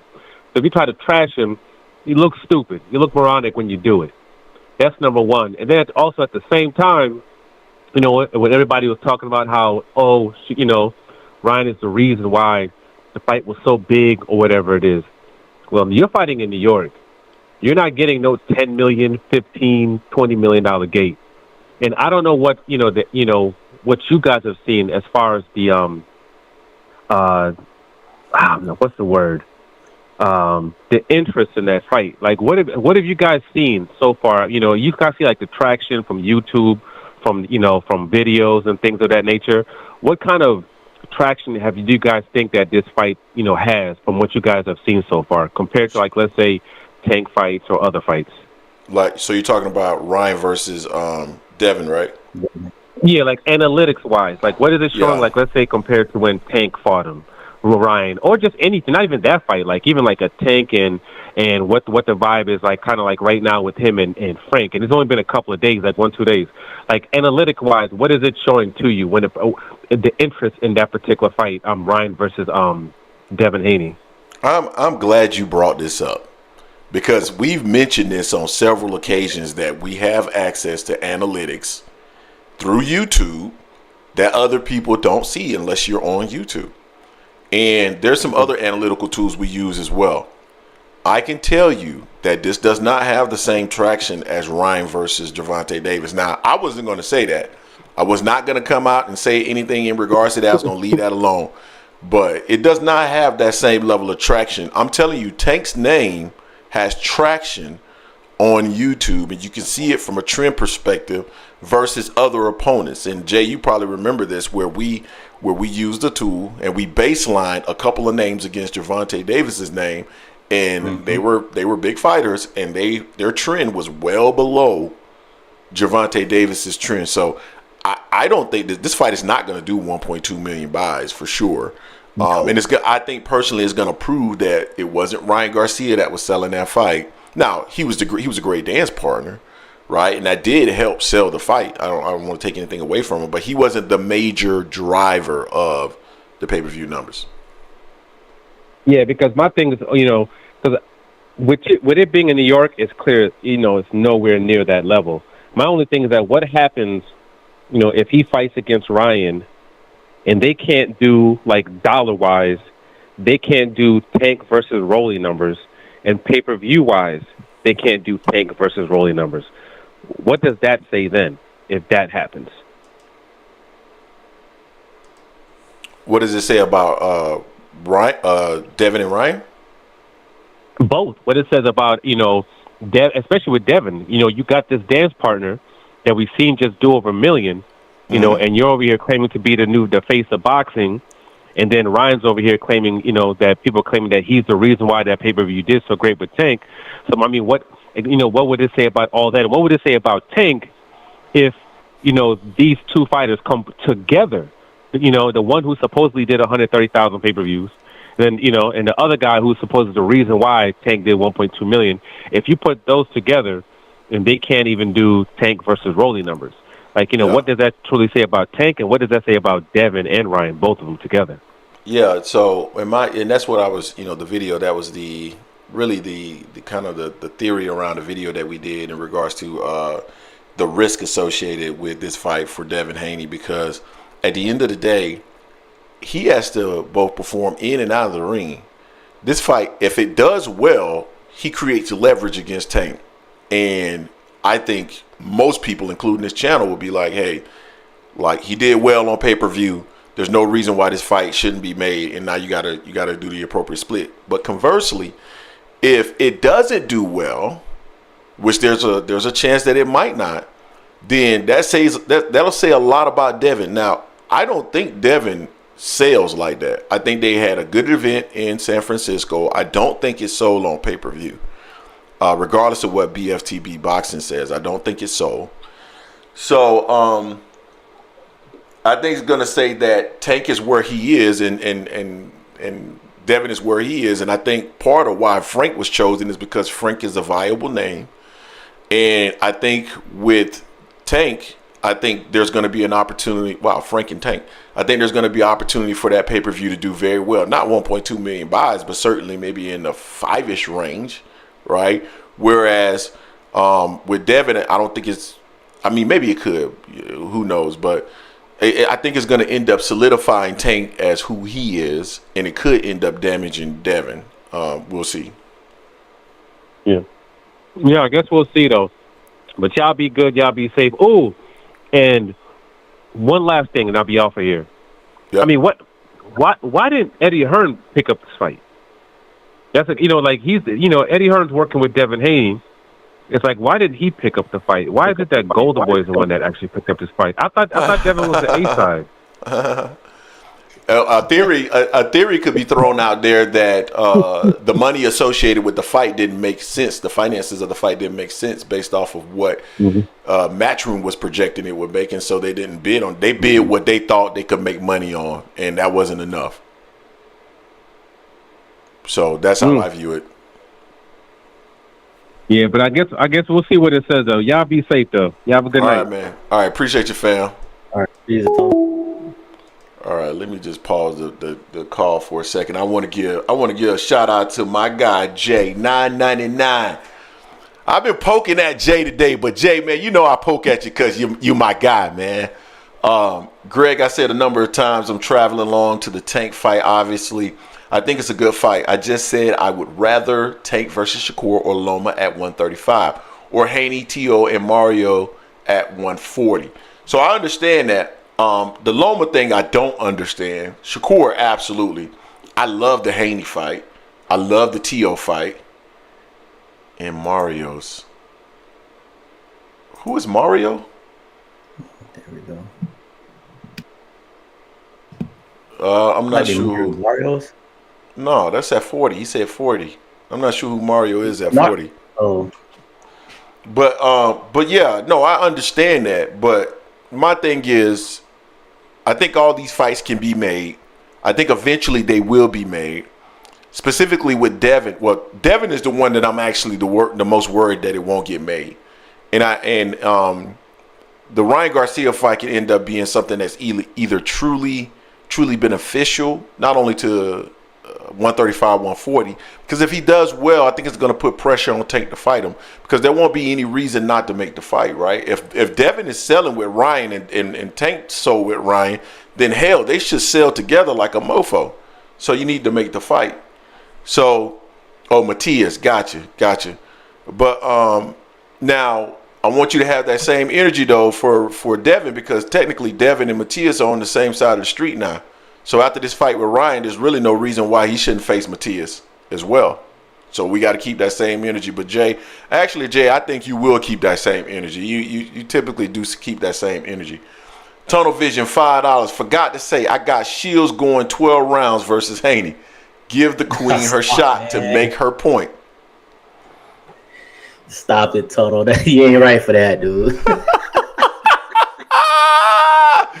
Hey. No, you ain't right for that, dog. You cold for that, man. Devin ain't Mike Tyson type power, but you know he was snapping the head back of Regis, and he hurt Regis several times in that fight. He even dropped him. So let me say this. So first and foremost, thank everybody on the channel. We got 136 likes. If you haven't smashed the like button, smash the like button. And if you're new to the channel, this is AM Sports Media, the Angry Man Podcast. We're always dropping boxing related content on a regular basis. And guess what? We always drop college football related content now as well at AM Sports Cover 4. And it is pinned to the top of this chat. Everybody that's in here right now, I want you guys to go support that channel, man, so we can get to 1,000 subscribers and monetize. That channel is the first 1,000 people there. We're gonna enter your name into a raffle for you to win $200, and I still got to send those hats out. Forgive me, guys, Jay and everybody that has given me their information. I've been so busy. Last week, I had to pull over to the side of the road while I was traveling, work-related travel, to record a video, man. That's just how tight it's been here lately in regards to that. So forgive me. It's been a real challenge. But man, make sure you guys go check out AM Sports Cover for supporter. Even if you don't follow college football, your subscription will help us a lot. So make sure you go over there and hit the subscribe button and the like button here and subscribe to this channel as well. So Jay, what else we talk? I'm opening back the phone line now because I know sometimes we can get off track, but I'm opening it back up now. But yeah, Jay, what else? What else you got? And that would be a good fight. That'd be a damn good fight. Who that? Devin Matias. That'd be a 865. You in the building with the Angry Man Podcast? What's going on with you, fam? Man, this is Showboating Sports. How's it going, guys? What's going on, Showboating? What's up with y'all, man? How y'all doing today? Doing well. How are you? Man, I'm doing just fine, man. I'm not gonna stay here long. I know people been getting long-winded, but I want to touch on it. You know, the subject keeps changing, but I will say this: my thoughts on this whole thing is that, you know, people got to understand that boxing now is really a business. We got to take into account about the business side of boxing. You know what I mean? Because before, years ago, back when you had people like Don King and everybody else, it was more of a dictator sport. That was a dictator sport. But then when you got Floyd Mayweather, who liberated everybody and gave everybody their freedom, now the boxers out there, they're messing up the sport. And let me tell you why I think the boxers are messing up the sport. It's because so many egos are in the way and everybody wants to be this $1 million guy. Before we got the fights that we wanted to see because the dictators made those guys fight, which was bad for the boxers. But now that the boxers can fight who they want, kind of, and dictate their career, they're putting the money over the sport. And this is what's really bad about that, is that we're not getting to see the fights that we want to see, and we're not getting to see the fights at the time because everybody marinate the fight. That's what we're always hearing, right? And a lot of times fights pass their expiration date. Like the Tank and Ryan fight was a good fight because you had two boxers that were well known, right? Tank can go fight a stuffed animal and is going to sell, right? But the problem is you had Ryan with a long layoff, so people still thought Ryan was going to go in there and put on a big show, and that's what helped sell the tickets. Ryan went in with a previous injury from a training camp or wherever else. Gervonta Tank even said something about it, right? In the fight, he catches Ryan in that, and Ryan quit. He quit. Not because he was just hurt, he quit. So that right there hurts this next fight right here because Ryan hasn't proven himself to be this person that we thought he could be. He hasn't lived up to that. So now him going in there fighting Devin is not good because Ryan hasn't proved himself. So if Devin beats Ryan, we're just going to say, okay, Tank beat him too. You know what I mean? So the thing about it is we want to see these good fights. Is the Frank Martin fight and the Tank fight a really good fight? I personally don't think that Frank Martin is ready because on the Rivera fight that I saw still some things in there that he needs to work on that I know Tank is going to exploit, right? Now, he listened to his trainer, but he had Rivera hurt, which he should have put Rivera away. He did not do that. He didn't show his killer instinct in on that fight, which he should have done, right? So now you're going in with a killer and a guy who is not going to take no time off. He's in there to get you out of there as soon as he can. So you have to come with that same energy. Does he have that same energy right now? I don't 100% think so, but if he says he's ready, I'm behind it. Let's see the guy, see if he can be great, see if he can step up to the next competition. Who I would like to see him fight would be Keyshawn Davis. Those guys are on the same level. I would love to see that, but there's still another fight that they want to make marinate, and it's coming from two different companies. And that's why I was explaining earlier that it's a business side of this, is that PBC wants to keep their position. Because if you look at Showtime Boxing, look what happened to that. And I'm going to say this, and I'm going to get off here, guys. Showtime Boxing went out of business because of all the egos that are in boxing. Look at Crawford. What that crap that Crawford pulled, we have to call it what it is. Crawford took that fight with BLK Prime.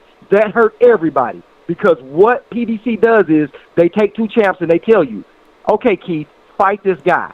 If you lose, we'll still get you another title shot. They always have a second move for their fighters to make their fighters feel comfortable to go ahead and fight, right? So they were all waiting on Crawford, and Crawford knew this because he was in negotiations with him, right? So he extended this out, fought who he wanted to fight, and it threw everybody off for the whole year. So that was really on Crawford.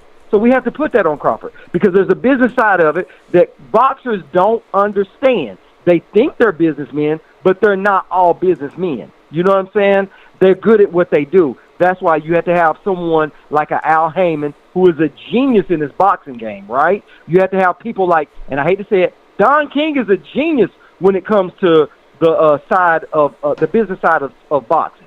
He knew what fights to make, when to make them happen. Only thing that Don King did wrong was he screwed boxers.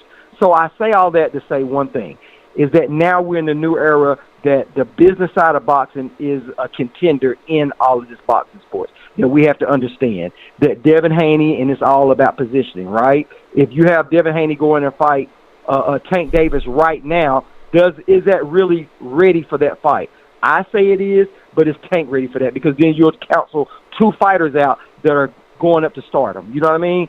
And Devin needs another fight or two to elevate Devin to be in the conversation of where Tank is, where you're saying he's the face of boxing. No matter what he does, he's going to sell. Because this Ryan and Devin fight is not going to sell like the Ryan and Tank fight. And I think the deciding factor was the unknown on Ryan and Tank being able to fight a sock and bring people in. But that's my thoughts, guys. Thank you guys for letting me come on. And I'll get off here, guys. Hey, love the show, man. If you guys are in on the show, it doesn't take a second to hit the thumbs up button, guys. Hit the thumbs up button. Let this show go viral so more eyes can get on this. And this is the way to pay the channel to keep these guys on air. Love the show, guys. Y'all be good. I'm out. All right. Appreciate it, fam. Appreciate the show, Bo. I mean, you put it so eloquently there, Showboat. That's true, man. Hitting the like button is big for us because it helps people find the content. And that's how we get ad revenue to pay the bills associated with this. Because, boy, running a channel ain't cheap, is it, Jay? All right. I want to give Big Herm some love. $4.99. Appreciate you, Big Herm. Devin would spank Matias. If his defense stays the same, Matias might get stopped late. Target practice at its finest. We need Tank versus Devin. Fire fight. And I don't disagree with that. I do like Tank versus Devin. I also agree with what FSU Walt said, which was, as the A side, he ain't going to give all those concessions up. But we'll see. We'll see what ends up happening. And then Tunnel Vision, my dog, Showtime got rid of all sports programming. Had nothing to do with the boxing. Showtime wasn't even the main place PBC was showing fights. I think that's in direct. I think that's a direct response to, I think, Showboat, right? Yeah. Okay. All right. Okay. Yeah. All right. All right. Jason Williams, man, asking a question, trying to get something going here. See, this is what I'm talking about with Jason Williams, man. He always starting some shit. Any always start some. Yeah, Tunnel had another super chat too. Tunnel said another one. He said Tank will fight Shakur or Devin right now. It's not happening because of the money the other sides want in order to make the fights happen. Oh damn, I missed that one. My bad, Tunnel. I'm sure enough. My scroll button, scrolling was off there, man. But yeah, nah, man. I know a lot of people want to see the Gervonta Davis versus Devin Haney fight. Hell, I want to see that fight. I think all of the sparring talk and all this other stuff. You know, you guys know I don't really believe in sparring like that. I think sparring is practice, man. It's like, you know, Jason, if you and I were on the basketball court and we were practicing our back down turnaround, then of course that's not a game, right? Like that's not. I'm just practicing the back down turnaround. That doesn't mean that you know, if you beat me, hit more back down turnarounds. Yeah. I got other moves that I'm not using right now. If I was trying to win a game, I'd be doing something different. So, but yeah, man, I love to see that fight. I don't think Tank is going to make all those concessions. I think he'll make some though. But Devin is the fight that I'm most concerned that won't happen because I just think Devin. I think Devin is a 154-pounder, dog. Like, did you guys see that? You called it WWE, Jay, and I think you're right about that. Did you see? I sent you a message. I actually accidentally sent it to someone else, but guys, go back and look at that video. Devin's head and neck compared to Ryan's. I was like, damn, man, Devin looks like a middleweight. Devin is big, bruh. Mark M. You know what? I don't know if we should read just because of Jason Williams. Read Mark M. Super Chat, damn it. But no, we appreciate the $5 on Mark M. Mark M said, Bud Crawford will live in infamy as the man that killed Texas, Showtime Sports, and boxing in one night. So you saying he killed boxing? Yeah. Man, these Terence Crawford fans, man. They come here, boy, and they love. You know what's interesting? It's like the ones that are like boxing fans and not sycophants and psychopaths, but they love the channel. They come on the channel to talk. They come on the channel to chop it up. But then you got some of them that, man, there was this one person that was in the comment section. I can't even remember the person's name. I'm like, yo, this dude is sick. Like something's wrong with this dude. That'll be a poll for us, Greg. Huh? Good poll I do. What fans are the worst? Yeah, let's do that tomorrow. Which boxing fans are the worst? Yeah, Devin, Tank. No, I think it should be Devin, Tank, Crawford, and Spence. Which fans are the worst? Okay. Yeah, which fans are the worst? That'll be an interesting poll. We're gonna put that out tomorrow for sure. Bud killed boxing for 3 of my friends.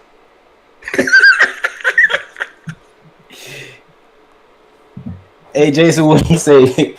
We can't say Spence fans; they no longer exist. Man, somebody who got a wrench, throw it at Jason Williams. Take it away from him and throw it at him. I'm so tired of Jason Williams. Man, I'm tired of him. I knew he gave his ass a wrench.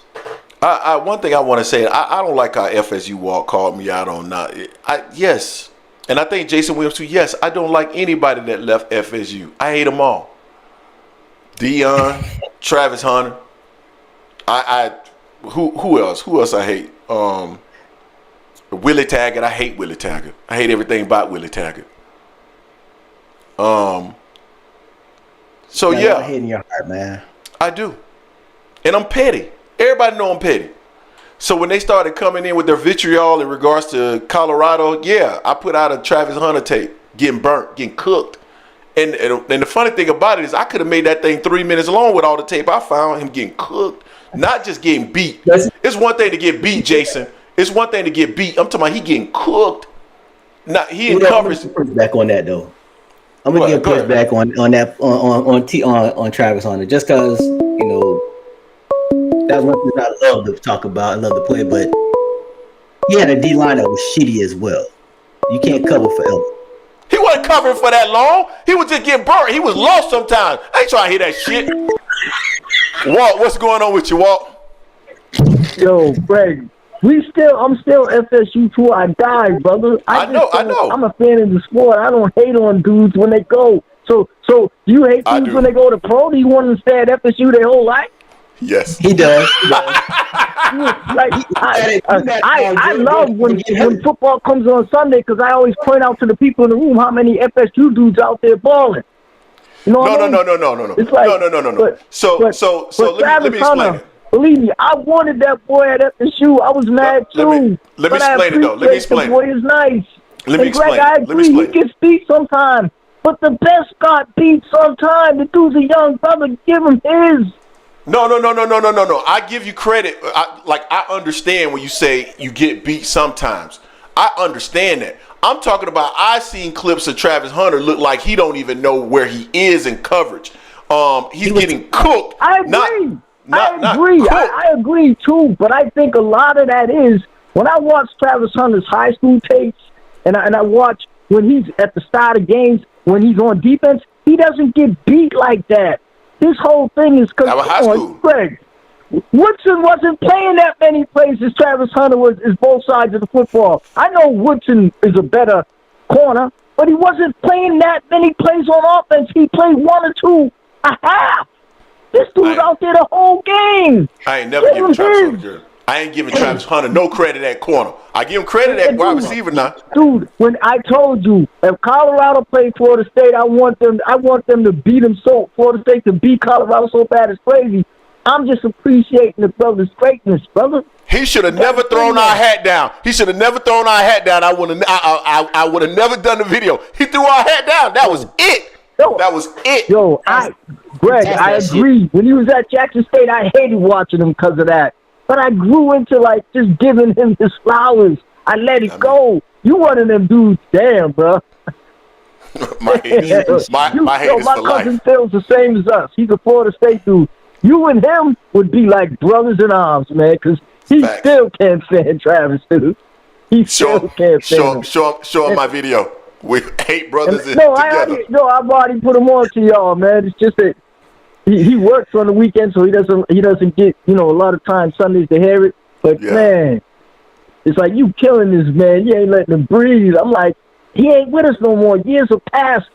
My anger's worn off. You still holding grudges like Greg just for football? Because Jason's team's terrible. Jason should be the one. Hey, hold on. You talking about somebody that hates for life? Jason hates for life. He still hates Ohio State because they beat Miami. Look, hey. See, don't start that shit. You know that was bullshit, Greg. It doesn't matter. Jason, I would have avoided you back in the day when we kept missing them field goals, though, brother. I'd have avoided you because all my Miami dudes back then, oh, man, I used to want to fight them every week because we used to miss field goals. We used to have to ask the whole game, pause, and then we'd miss a field goal. And I'm like, how the hell are we losing to these dudes? You know what I mean? It's like, but now it's to the point where, when Miami week comes, I might watch the first half because I know it's going to happen. You know what I mean? So Jay's just sitting back laughing because he's loving me getting at you, Greg, but I'm getting at you out of FSU love. You know what I'm saying? I appreciate you, Walt. I appreciate you. Miami's going to get no run over here until they at least be competitive in the second half of the game. Okay, we'll see you this year. Ask Greg, who picked the win this year when Miami plays? And Jay, I already told you, if you don't get us this year, you guys need to move out of Florida. Because your quarterback is a lot better than ours. If you don't get us this year, you guys need to move out of Florida. Y'all better move to like Idaho or something. Come Idaho Canes or something. You know what I mean? Because it'll be sad if you don't get us this year. Facts. And Jay, Greg, I'm not down there. If they do get us this year, make sure you hit them in the head with something. Because I won't be close enough to do it. Y'all have a good one. All right, appreciate you, Walt. Hey, real quick, man. Let me just say this. First and foremost, I don't forgive shit. I don't forgive shit. I remember everything. I remember when Kelly hit me in the head with a purse and it has a aerosol can in it. I still hate her to this day. I remember when I got dumped by my 7th grade girlfriend, cried in the hallway. I still remember that to this day. I hate her to this day. I remember the dude. I can think of everybody that done picked on me when I was in high school, when I was in middle school, elementary. Well, people didn't really pick on me in high school. That gotten bigger, but I remember all of it. Payback's a bitch. So yeah, that's me. Now I want to Ryan Prentice in the chat said Trav needs to focus on offense. I've actually been in the presence of Ryan Prentice. That's actually my guy, and and he mentioned earlier FAMU because we all of us went to FAM as well, and we've seen Travis Hunter in person play. So that's the reason why we're saying he's better on offense than he is on defense. And some stuff you catch when you're live that you don't catch on TV because you're seeing the whole field and you're seeing even when the ball doesn't go to a player where he's out of position and stuff like that. I think he's special on offense. I think he's ordinary on defense. And no, I don't need no damn counseling. Payback's a bitch. I bring that. That's all it is. Hey, we gonna go to FAMU homecoming this year, and I'm gonna stun on all them chicks that didn't give me no play in college. Every one of them. Look at where I made it to, bitch, and look at where you are. That's me. Oh, but you just like Martin when he went back. Pretty Ricky, what they called him. He coming up with a little twist like. That's who I am. I'm pompous. I'm an asshole. I mean, I'm a nice guy though, right, Jay? I am. I'm nice. I'm a nice dude. I don't know about that. Well, fuck you then. See what I'm saying? Y'all see that? Y'all see? Yeah. Ain't shit. Well, I'm cool with that too. I'm cool with that too. At the end of the day, you ain't gonna screw me over and don't think I'm coming back. And with Travis Hunter, I like Travis. That's why I gave him his flowers. You know what I'm saying? I gave Travis Hunter his flowers. I think he is a tremendous wide receiver. I just think he's ordinary on defense. And then they get mad when we say Dion is not recruiting well. He's not. He's not recruiting well. As a matter of fact, we're gonna do a video talking about his transfer class. And we're going to break down his transfer class. You guys be on the lookout for that this week. We're going to break down his transfer class, see if they're really everything that people say they are. They took 24 transfers. That's why they rank so high. Yeah, remember Pretty Ricky? Well, that's Pretty Greg. Hey, JD, you right, boy. Pretty Greg in the bill. Well, call me Successful Greg. That's what I'm going to call myself. Successful Greg. Boy, I'm going to be stunned on all them big, bloated, bad-bodied chickens when I go there. Cause you know all the brother still in shape. Still not the words of the show. Brother, hey, listen. Not the words of AL Sports Media. This is Greg. This is Greg. I'm gonna go. I'm still relatively in good shape. I am successful. I am gonna go stunt on all them big bad body blocks at FAMU's homecoming. All the ones that say they might still be slim but got a kangaroo pouch in the front. All of them I'm gonna stunt on. Oh boy. I'm a jerk.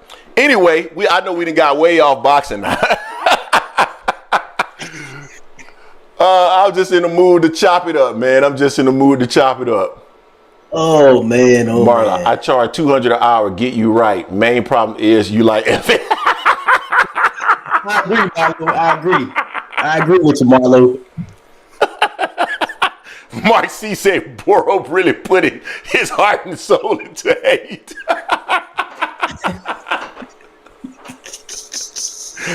Oh man. Oh yeah, man. Oh yeah. Jason Williams, I got a few of them lined up. I'm telling them I'm gonna be in town just for them to see me, just so I can stun on them.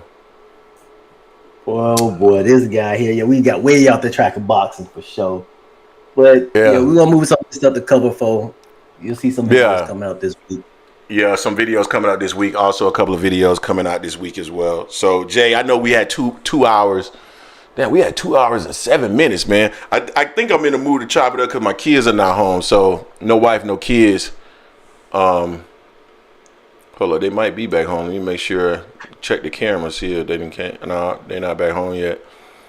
So yeah, man. Larry Lopez, you not. I know, man. I know. I just there's a lot of men in the comment section right now, and not one of y'all can't tell me that y'all wouldn't love going back and seeing how bad the chick has fallen off. The one that wouldn't give you any play when you were in college, thought she was too good because she was so cute, but now you in the position that you in, still got a little bit of muscle tone to you, still looking good. You know what I'm saying? Got you a nice little job, and she over there. Situation ain't quite as great. You know what I mean? You don't mind going to stun like that. Ain't nothing wrong with that. Ain't nothing wrong with that. Hey, so it is what it is. You gonna feel just like Band-Up did with his Washington Huskies. He said Washington was gonna win a natty and they lost. So Tay, you said Ohio State winning a natty? Not gonna happen.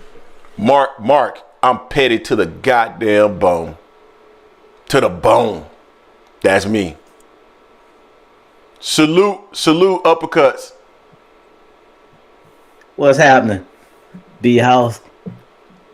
Shoot, man, I don't know, boy. I'm just like Kevin Samuels. I really need a channel like that, boy.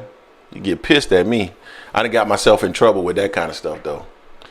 I got myself in trouble with that kind of stuff, Jay. I gotta do better, man. I gotta do better. Jay, anything else you want to talk about, man? Or you guys done chopping it up with us? Let me know. Or, we can go ahead and end the chat. Our next super chat, we need to do something to really help for Gray to get help. I don't need no damn help. I don't need no damn counseling. Every man in here wants to be able to go. So Jay, you telling me that you don't want to go and stun on the chick that's from college that didn't give you no play because she thought that she was too good for you? You telling me you don't want to do that? Nah, I see they shitty life on Facebook, so I don't need to do that in person. Nope. I want to see their shitty life in person. I want to see their shitty life in person. I want them to see my great life in person. I want that man. Well, let me shut up because I was about to say something else. Let me shut up. Yeah, you just like Martin. You just like Martin. Oh, what really hurts women? You bring a bad, yeah. Oh, they hate, boy. And I know I'm the one that got away for a few of them. Oh, shit. They told me later. They told me that a few of them told me that they cried when they heard that I was getting married. Told me that they cried. I said, yes, bitch, got that bitch.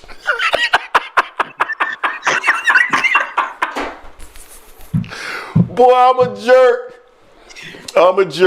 Anyway, this is before him right now. This is therapy for him right now. He getting it all out. All right, man. I'm showing another side now, man. I my apologies, guys. What else we want to do, Jay? Anything else we want to talk about in regards to boxing? I done got way off topic, man. I'm talking about women from college and everything. I'm trying to save you, bro. I'm trying to save you from yourself right now, man. It is what it is. I just want to, Jay. Jason. I want the people to know who I am. I'm trying to give y'all a little glimpse into who I am as a person. I should avoid it. Why should I avoid it? You are. Why? I don't give a damn. I want people to know who I am, so they know they know the real deal. Some people already know, others don't. Not to this level. Well, you ain't even drinking neither. You ain't had. I haven't. Boy, I've been dry. I've been dry about 4 or 5 weeks now. No, I ain't drinking nothing. No, y'all don't want to see me drinking. Maybe you should. I don't want to see me drinking, man. Y'all don't want to. Y'all, boy. Ryan Prentice can tell y'all. Boy, he can tell y'all some stories, boy. Wild boy. Y'all don't want to see me on liquor, especially brown. Hey, but anyway, Mark M had a question. Yeah, he's at 175. What we think? Pretty much what's Benavidez going to look at 175? I think he's going to look good because I think he's a big 168 pounder. But he definitely but the style, against somebody like Beterbiev who also has power, I don't know how well that style works. You feel me? So that'll be interesting. I think that style can work against Bivol. I'm not sure how well it'll work against Beterbiev.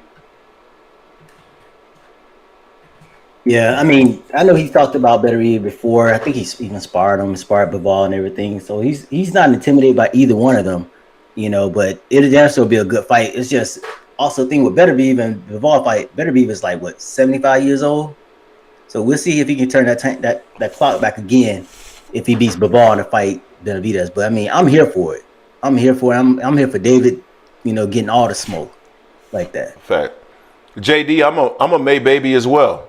We all made babies. Yeah, Jason a May baby.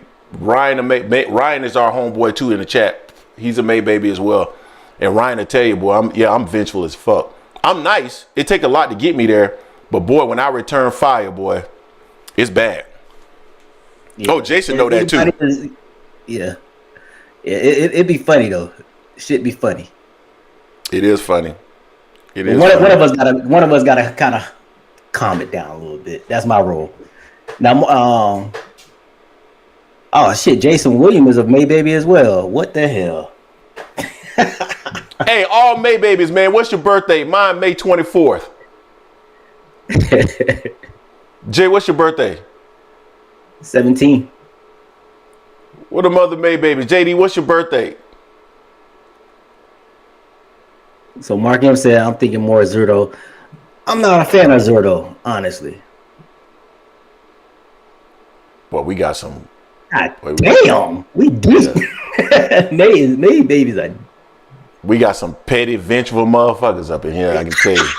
That's why they rocking with us. That's a petty, vengeful motherfuckers up in here, boy. Woo-wee. That's one reason why y'all see me and Greg. We really don't sweat the small shit when people just say stuff, and we don't sweat it. That's why I see why Jason Williams, Ray Davis, JD, all y'all. I see why y'all be chatting like y'all be chatting, because I be like, damn, I would have said that shit too. Yeah, May babies. Every May baby I know, man, is can't get there for sure. Can't get there. Jason Williams say, I can't lie, I'm petty. That's why I used to try to trigger Greg. You used to try, you used to succeed. Man, Jason Williams used to have me so goddamn hot sometimes, dog. I used to be hot up in here. I used to be like, I'd be like, Jason, you see what this mother just said about me? Talking about, let me tell you, the one day he really pissed me off when he said, Terence Crawford need to claim us on our tax return. Boy, I was hot. Boy, I was hot.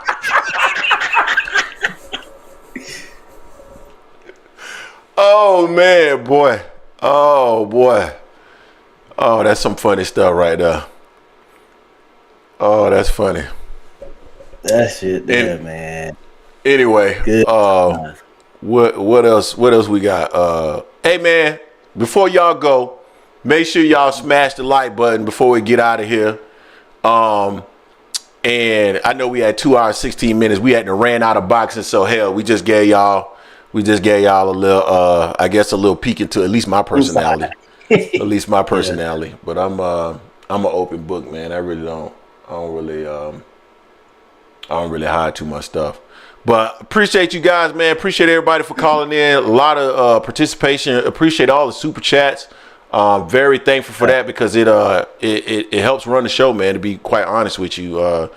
This layout and all this other stuff, this is how we do it. So appreciate you guys. Appreciate you for joining us today. We'll be back tomorrow. Fresh content on deck. We about to work on some college football content as well. That'll be on deck. So appreciate you guys, and love, man. We'll catch up with y'all next time. Peace. Peace.